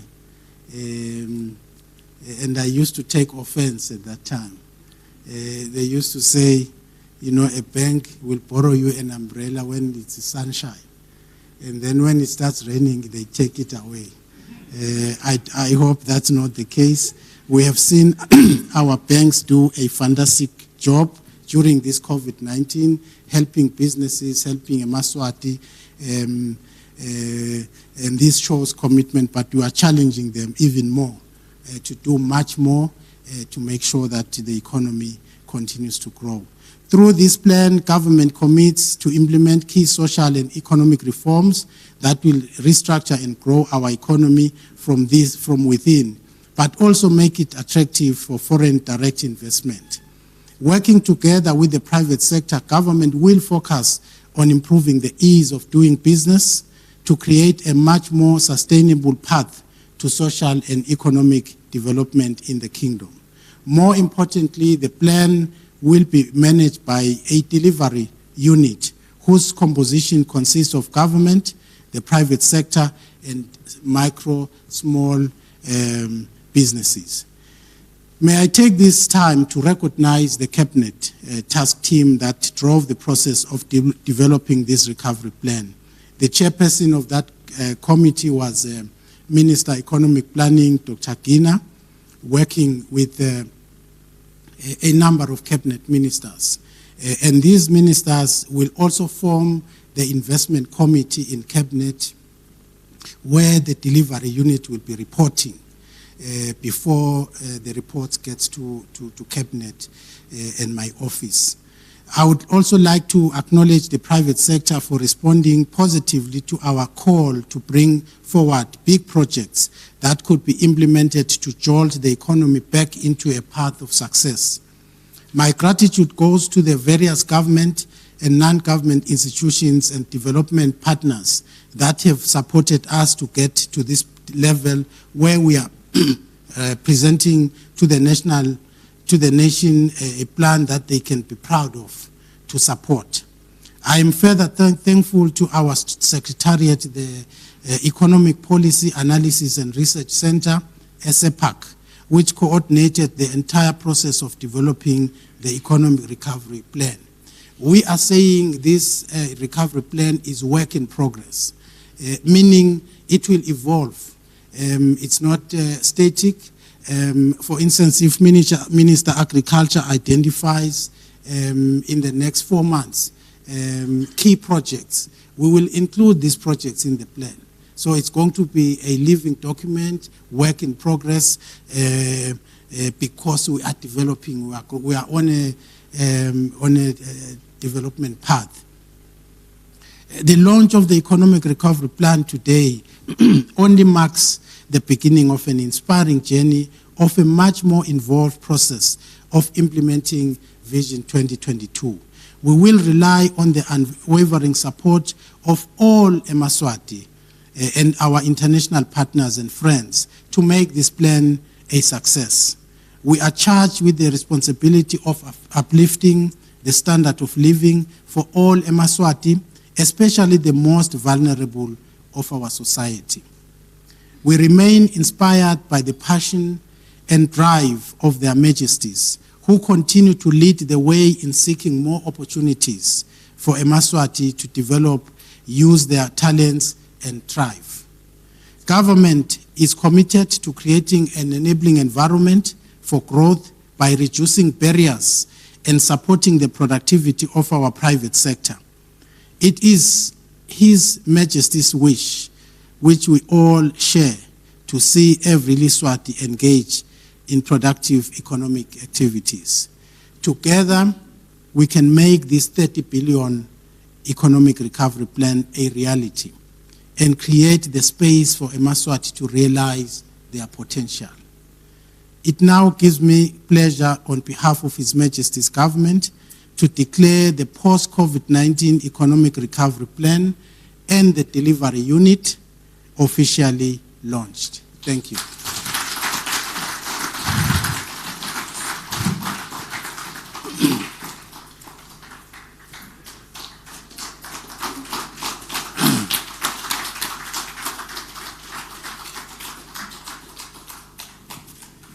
Siyabonga bekunene.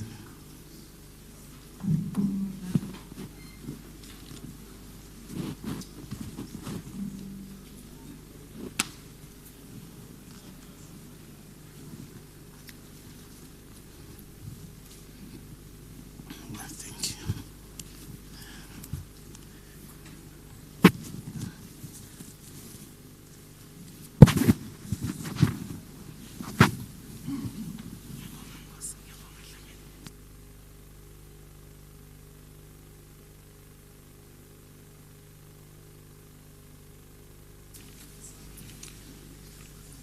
Ladies and gentlemen, can we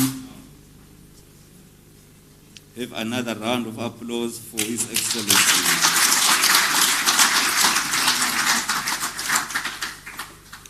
Another one for His Excellency for not messing up Bonnet Bank.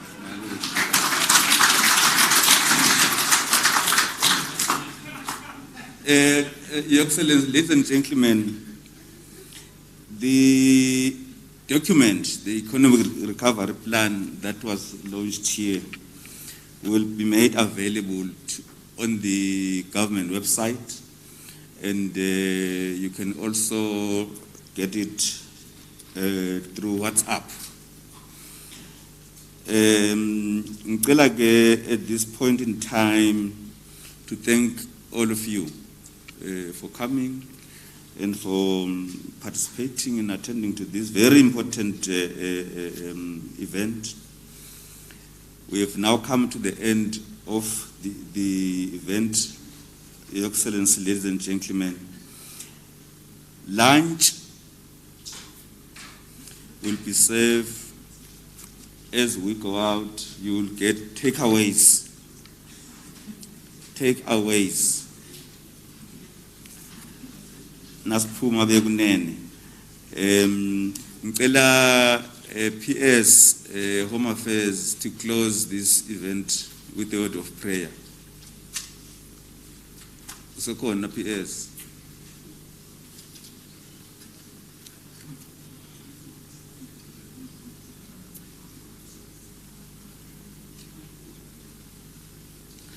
Ngicela security, Chief Government Security, Babesimelantos Valele.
Sivile ke inkulumo yemhlonishwa Ndvunankhulu la Royal Villas lapho bekade uthola khona luhlaka lekuvusa umnotho welive leSwatini kuthiwa i-post COVID-19 economic recovery strategy lekachaza ukuthi uhulumende utawenta ini nebebusiness private sector nanabo batawudlala inzima lenkulu lokukhulu ku-createwa kwemisebenzi eMaswatini John lokukhulu lesikuvako ngemhlonishwa Ndvunankhulu esenini leli plan ligcile kakhulu vele useMaswati abe nemsebenzi. Kunjalo kwabane umhlonishwa Ndvunankhulu kunento lakayivetile lencabanga lokuthi ibe highlight yale nkulumo ngidawuthi ngalamafishane uhulumende ubonakale ngidawuthi athatha isitulo lesingemuva aniketa i-private sector ukuthi akube ngiyo lehamba embili kufakeni emandla noma kumbe imicondo letawukhona ukuthi ikhombise ukuthi level bheka kuphi la ngalamafishane sithi lokube kwethulwa la namuhla it is a private sector led stimulus package enkulumeni yakhe umhlonishwa Ndvunankhulu mangabe bonganaka bekakhuluma ngetinto letivetwe ngoleti khulumo lebekade tikhona ngaphambili lefaya ekhathi bose park lefaya ekhathi ke business Eswatini lefaya ekhathi ke MD noma ke Chief Executive Officer wase Standard Bank lebekachaza ukuthi yini lekutafuna ukuthi yendiwe kuze ukuthi ikhombise lokho but in a nutshell sibona i-commitment yakhe uhulumende ekutheni lokwendiwe ngolama stakeholders lokufaya ekhathi private sector nelibandla lakaleti Ndvuna Tembuso lakakhethile uhulumende uthi utawufaka onke emandla nekwenta isiqiniseko sokuthi lokho lebekukhulunywa namuhla la kuyafuna ukuthi kwendeke siyathanza noma ngabe asithanzi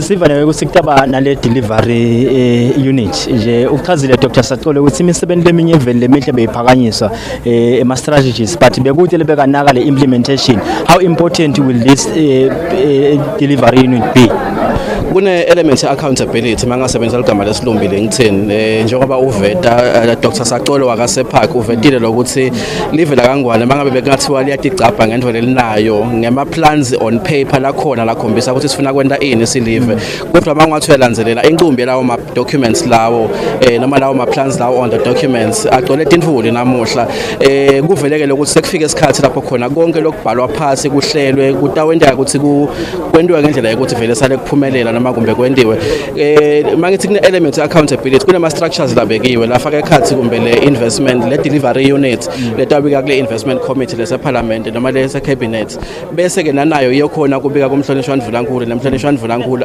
ehlisele kanjalo amaphakamisela kanjalo engwenyameni kuyasisita ke lokho lengithini ngalokuthi kude nje ukuthi kumbe sibuke libandla lelithite nalo lelingetelati lokuthi mase lidibana netinkinga litawenda njani le implementation itawukhona ukuthi ibe monitored noma ibe tracked kuyiwe kule investment committee cabinet bese kubikelwa umhlonishwa Ndvulankulu mangabe kunema challenges uyabona lokuthi within that structure tawukhona kusebenzeka kazi ke lokunyele sikuvile bongosi kutsinfa ngitho tikhuluma ngakhasi kakhulukati umphathi welibhange Standard Bank yindzaba yitindlela kumele tilungiswe khulumile ngema tax reforms lekufanele na uhulumende akunake kutosuka lama bottlenecks la khona lenzaba lena indzaba lenye lekey but ngifuna ngena ku John sake sakhuluma na SRA commissioner ngenzaba yebudlelwane beteksengiselana Eswatini nelive le Mozambique yivakala iprivate sector ukuthi bayafuna bulungise lobo budlelwane lobo kunjalo lengithini ngidawucela nje kumbe ngibiyele emuva kafishane kulenza bayala ama tax reforms ngicabanga ukuthi yinvo masikhulumisa ngalokuthi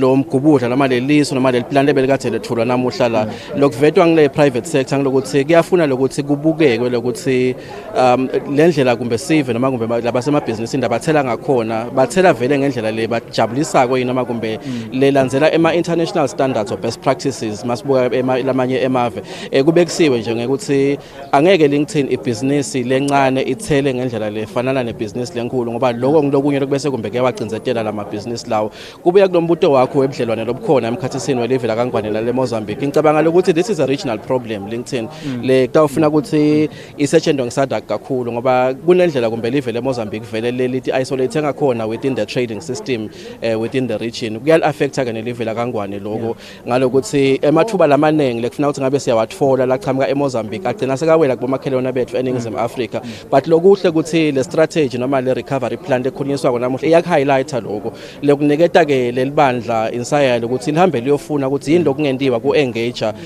bomakhelwane bethu lokuthi kumbe sikhona ukuthengiselana nabo kuze ukuthi lama trading opportunities lengasiya wathola nabo abuye ekhaya eSwatini I think kube highlight yale nkulumo in terms of lokho sesithathola a new trading partner if lama discussions ama engagements na Mozambique angaba successful. I think again Minister for Commerce uke wachaza nabathula stage recruit map John asichaza ngendaba yema work permits if nangabe sithi sifuna ama headquarters aledingapane tangaphandle abe la eSwatini kuyaqhamuka abantu abaqhamuka mhlambe the whole of Africa batosebenzela la eSwatini but it's a problem ema work permits ngilenye issue leyo kufuna iaddresseke if you want to revive the economy. Angathi lengithini noma kumbe ngisemuva ngetindzaba ngicabanga ukuthi live lekufanele likwende lengithini ku marketa ema opportunities lelinawo mawubuka ema platforms afaka ekhathi bo ease of doing business netimvo letendiwa live kuzama ku accelerator lama opportunities lesinawo as a country tikhona letinvo manje utawukhanza lokuthi lamave solo anakwesaba because kude le engagement between Eswatini and those countries la ngafisa kutovula emathuba yemisebenzi kusiniketa leyo yaleyo ke ukuthi mangabe sifuna ukukhanga namakusoma bosomabhizinisi lapho akusiyo nje into lesifisako lengithini kuyafuna ukuthi sibe aggressive in our attempts to make sure ukuthi letindlela noma lama platforms lesinawo ayasebenta futhi ayafika lengaphandle kulabo bantu labo ema issues emaphepha ayinkinga vele kodwa ngicabanga ukuthi live alisiko naive noma kumbe ukuthi lilele alikwadi lokho kufuna ukuthi sesikhulumisile sikuthathe siyokutshela kulabantu ukuthi no leto dinfo leto sinawo emandla yokutilungisa njengoba live vele libafuna bosomabhizinisi.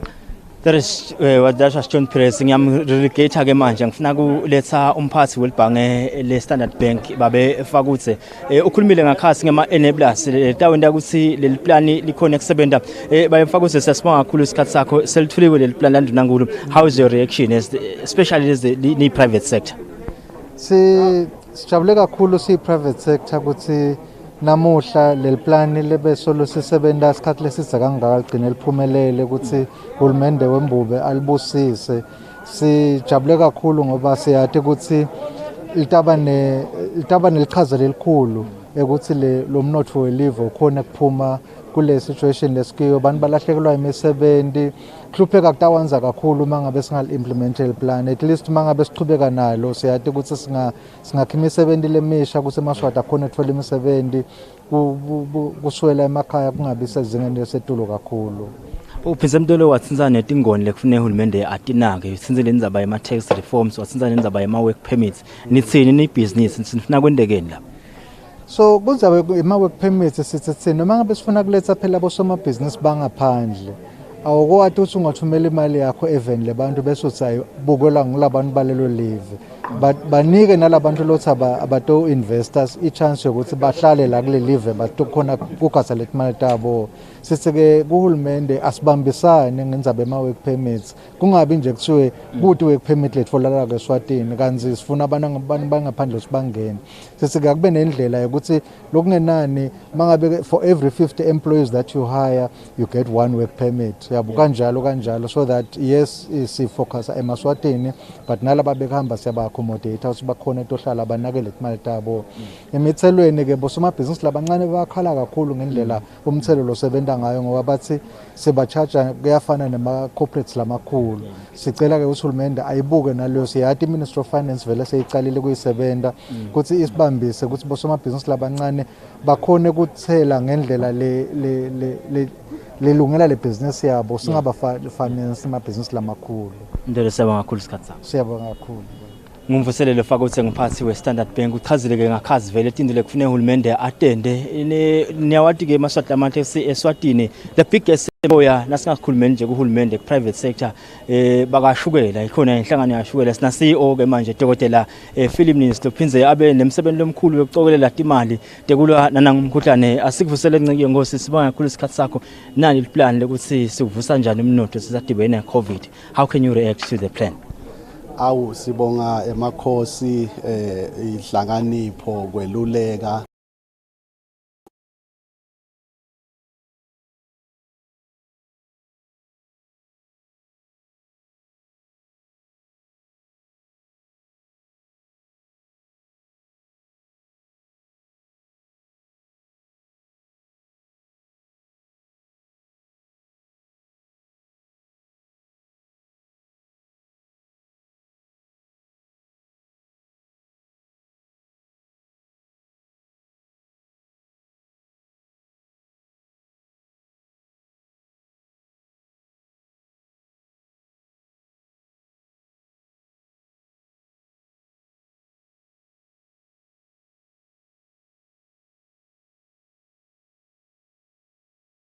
litawubuya langwane litawusimama umnotho noma lesimo sibuka simatima nyalo kodwa lithemba likhulu siyamdumisa ndunankulu necabinet neparlamente asibambisaneni umnotho utawusimama.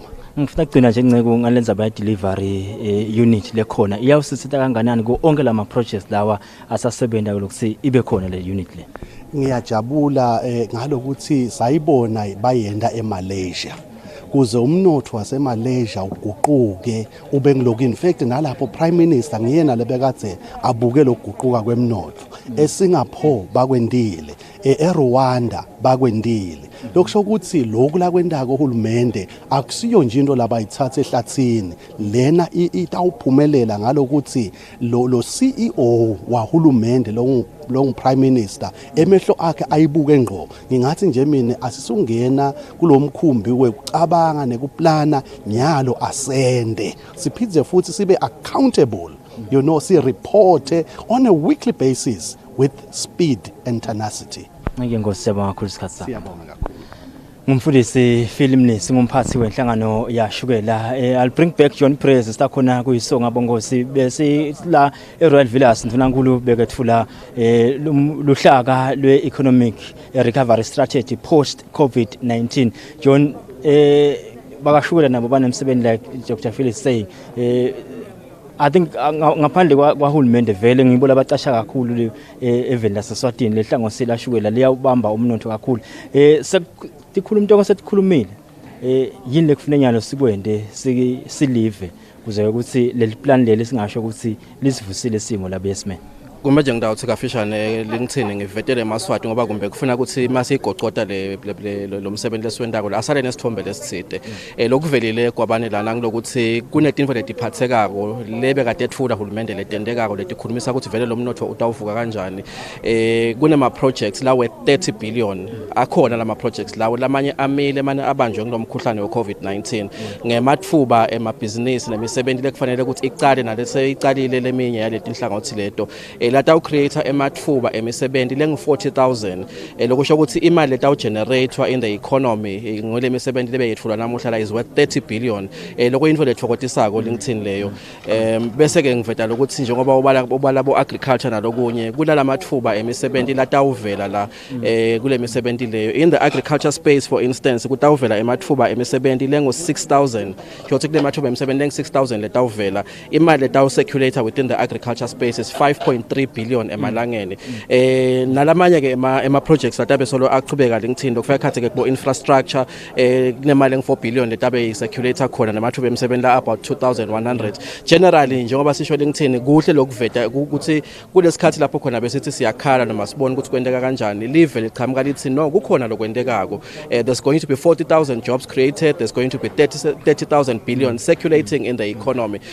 Lokungavela LinkedIn njengoba ngeke ngavela masivula lo msebenzi ukuthi ngilelo nalelo swati LinkedIn alitifune lokuthi mina ngingena kuphi ke kuloko uyabona kungabi ngazuthi yinto yahulumende bese sibona kumbe into letinye letendekako kumbe nakulamanye mave ema elements abo corruption kufuna siwabeke eceleni le misebenzi isetshenzwe ngeliqiniso nalabanikwe le misebenzi bayibambe ngeliqiniso bayiphushele lokuthi labantu abaqashiwe baqashwe batokhona lokuthi batheliswe le mali ikhona kuyongena kuhulumende ngizokuthi nje ngalamafishane kwabane yinto lenhle lena lesiyibonako nalokuthi njengoba sike saveta kunale element accountability lokuthi leli bandla litabe libika ku investment committee liyobika nangivunankulu nasemakhosini ukuthi lo msebenzi ekugcineni kwako konke LinkedIn ube impumelelo nalokunye ke lesikubonako LinkedIn ngilenza by over regulation leke yakhulunyiswa lana lokuthi kuyafuna lokuthi kungabe sekuba nale micabo kumbe leta uvimbela ikakhulu kathi bosoma business labancane ukuthi ba benefit kulama opportunities lavelako sivile ukuthi of the 30 billion 5 billion ngimali ekufanele ukuthi ngabe itawuthola bosoma business labancane siyethemba lokuthi kude timve letabe sesetiyabavimbela in terms of regulations ukuthi bangakhoni kuzuza kulomsebenzi. Boko singakaphethi nje nasitawucela nendvuna yaka commerce mancoba khumalo njengoba cishe ibusiness ngiyo inhlitiyo yelive laseSwatini bonke sinasikhuluma ngenzaba yekuvusa umnotho dona inkosi asiphinze sisibonga kakhulu isikhathi sakho sesilivile leli plan leka lethulako uhulumende umbuto wami lomkhulu ngabuda nje ukuthi is this our A game, is this what we need to revive the economy? Absolutely, this is our A game. Uma ubuka leli plan leli li multi-sectoral likhulumisa konke lobe ku strategic roadmap.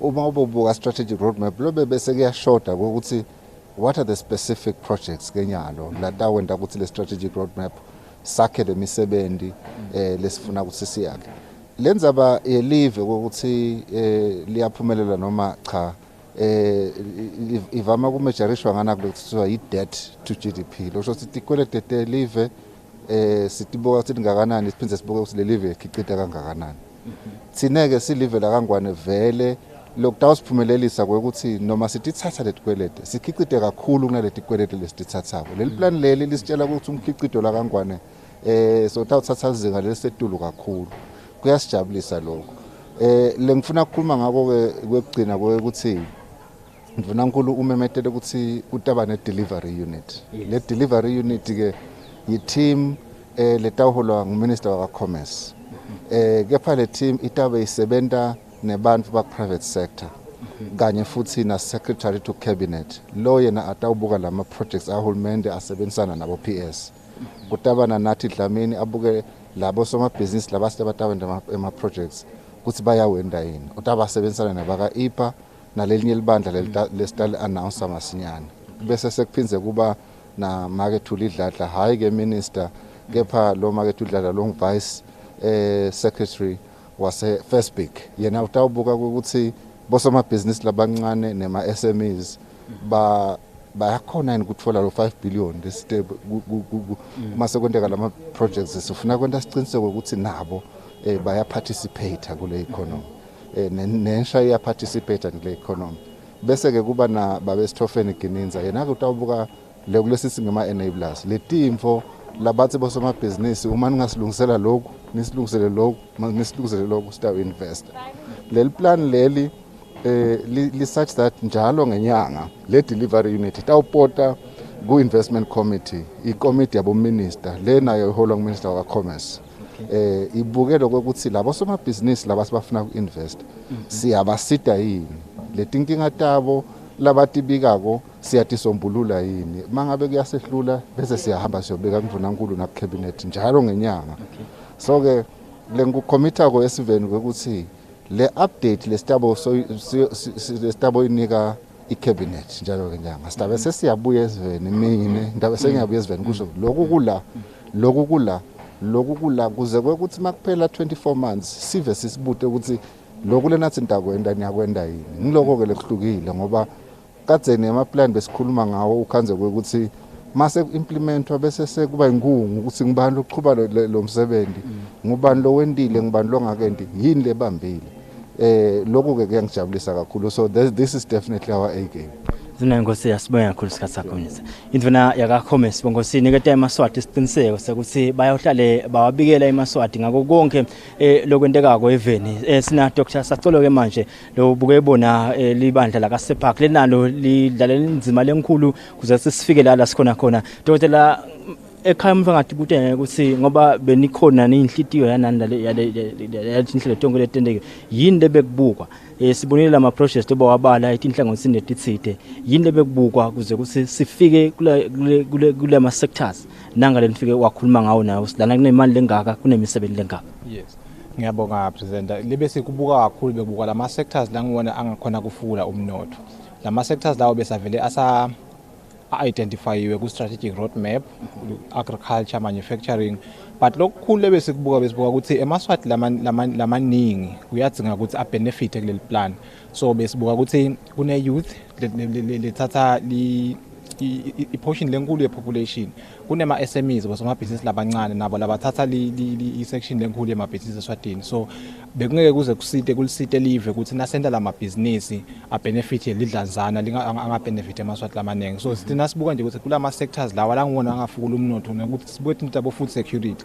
kutawufuna ukuthi emaswati akhone ukuthi athole kudla eSwatini engalibaleki ku-importa kudla kubomakhelwane nato letinto betibuka ukuthi emaswati nangakhona kukhona la khona ukukhicita angathi ukukhicita bese yakuhambisa kungakapheli ukukhicitwa ahambise lokubitwa ukuthi raw material akukhicite ku-edwe ivalue eSwatini bese ke sekuya export naleli plan dokotela liyethulwa lamuhla umuntu omunye ngiyadibutana nami ukuthi ingabe kunini ngoba uhulumende wetawuphuma 2023 kunini la sitawucela sibone lama benefits aleli plan leli lamanye ama benefits already sesiyawabona ngibekise nje kunema projects aka agriculture bo Swade they're already on the ground by implementer Lucip 2 is ongoing but kunalamanye ama projects lafana nalabo ma projects aka tourism ama projects aka manufacturing nama projects aka retail lawo ke siwabheke ukuthi ata implementer within the 18 to 24 months onke lama plan lala kuleli project lama project lala kuleli plan siwabheke ukuthi a implement within 18 to 24 months from today the launch. My final question, Dr. Minister for Finance, away from the plan namhla behlala njalo ikhuluma nge-share economy nani nasenda start nim advise ansini uhulumende how can you bring these people kule tax bracket but awuthola ukuthi uhulumende kube khona kusuzako la. Yes, the most important part is not about bringing the people to the tax bracket per se but it's just to make sure that they are able to do whatever they do in their space because first and foremost they are doing what they do to feed their families and also to take part within the economy. So bringing them to the tax bracket is a secondary objective. The primary objective is to make sure that they partake in the economic activities but when they grow, because we also need them to graduate with time, but putting them in the tax bracket is not necessarily a primary objective. Thank you. Dr. Sacolo bongosi uhola ke libandla la kaSepark lengilona lento alicwaningo eveni kubuka ku level itsenga in level ibhekapi bekasiniketa ke isithombe sekuthi lemiyale imisebenzi vele siyayibona sesiyazuza kuyo John badlala inzima lenkulu laba bakaSepark konke nje umsebenzi wentiwa nguhulumende leba chamuka ke kusinyano nasekunjena this the route that we should take. Lengithini ngifuna nje ukuveta info kumbe le ngidawuthi iseceleni kancane kwalombuto lo uvetako uma ubuka le ndvodza lo ucetha ukukhuluma naye ngiDr Sacolo angiboni ukuthi ifikile eminyakeni lengemashumi lamane mawuyibuka but ngifuna kuzama kuveta ivalue ye-education into growing the economy of the Kingdom of Eswatini. I-organization lena lenebantu labasha labakhaliphe kakhulu nahulumende lekathi makababona baphuma esikolweni abathathe bende lemisebenzi lenjengalana lana but ngiyabonga lokho uyiphendulile lenzaba ye-shadow economy ngendlela le besiyishito ngakhona kuqala ukuthi vele kumbalisa kabi uhulumende because kuma projections noma kumbe makafuna kwakhathi inhlelo leti tsethu uyokhanze ukuthi akadi kahle lokuthi yini lekufanele ukuthi akwende nalokuthi kumbe kunetimali kufanele singabe yatitfola uhulumende kubantu lesitawuthi abasiko accountable in the economic system kodwa sethemba ukuthi lokhu sekuvediwe lokuthi kunetinhlelo letaba integrator into the broader economic system kutalizuza live naloko. Now can we safely say now we can only hope for the best? Lingithini ngiphuma lana ngeinvodza namuhla nginezizathu saloko futhi ngiyethemba ukuthi namhlanje sihamba eMaswati atakuva itindzabeni lokho ngekuthi ngikhanze kwinfo lemcoka kakhulu levetwe ngomhlonishwa Ndvunankhulu indzaba yekuthi kunento lekufanele siyinake sonke sinenawe solo sichizelela yona lekuthi le live lilala likhona khona lingithini libuya lemuva kubantu lababambe hayi ngoba bekumelula yini bekumadima nakibo sithi khanza ke sinana ngomkhuhlane we-COVID-19 nalokunye lebekuvele kulihlasele live kuna nawe lingithini nebabukeli emakhaya kusiniketa le challenge ukuthi lingaweli latandleni tethu lelivele lingithini kimi ke akusilo lithemba lento leyo kusho ukuthi mina angithathe irresponsibility lo sekhaya athathe irresponsibility lo sebusinessini athathe irresponsibility kuwo onke lama sectors lesinawo silive kungaba kumbe bodokotela bameli bonesi bothishela bosomabhizinisi wonke umuntu akathathe an active role in terms of making sure ukuthi lokho besikwenda namuhla nanaye uyatibona adlala inzima lethite lingithini. Bongosi besikase sinilesela ke umsebenzi lomkhulu la eRoyal Villas lapho khona Ndvunankhulu bethula ke i-COVID-19 post economic recovery strategy sikuvile ke bayitsinza sekunemali enganga 30 billion emalangeni lesehlanganisiwe uhulumende kufakele imali enganga 7 billion kanti ke ne private sector ita na 23 billion ivuleka emathuba emsebenzi sethemba nje bongosi ukuthi sibambise nesisonke live leSwatini umnotho uyawuphakama ubuye ume ngetinyawo bengilithini kule ngina John Press naloke lonke ke bandla belikase likulethela lo msebenzi lona sesenifisela kubukela lokuhle etinhlelweni etinye etawulandzela kumsakado eSwatini TV nisale kahle bongosi.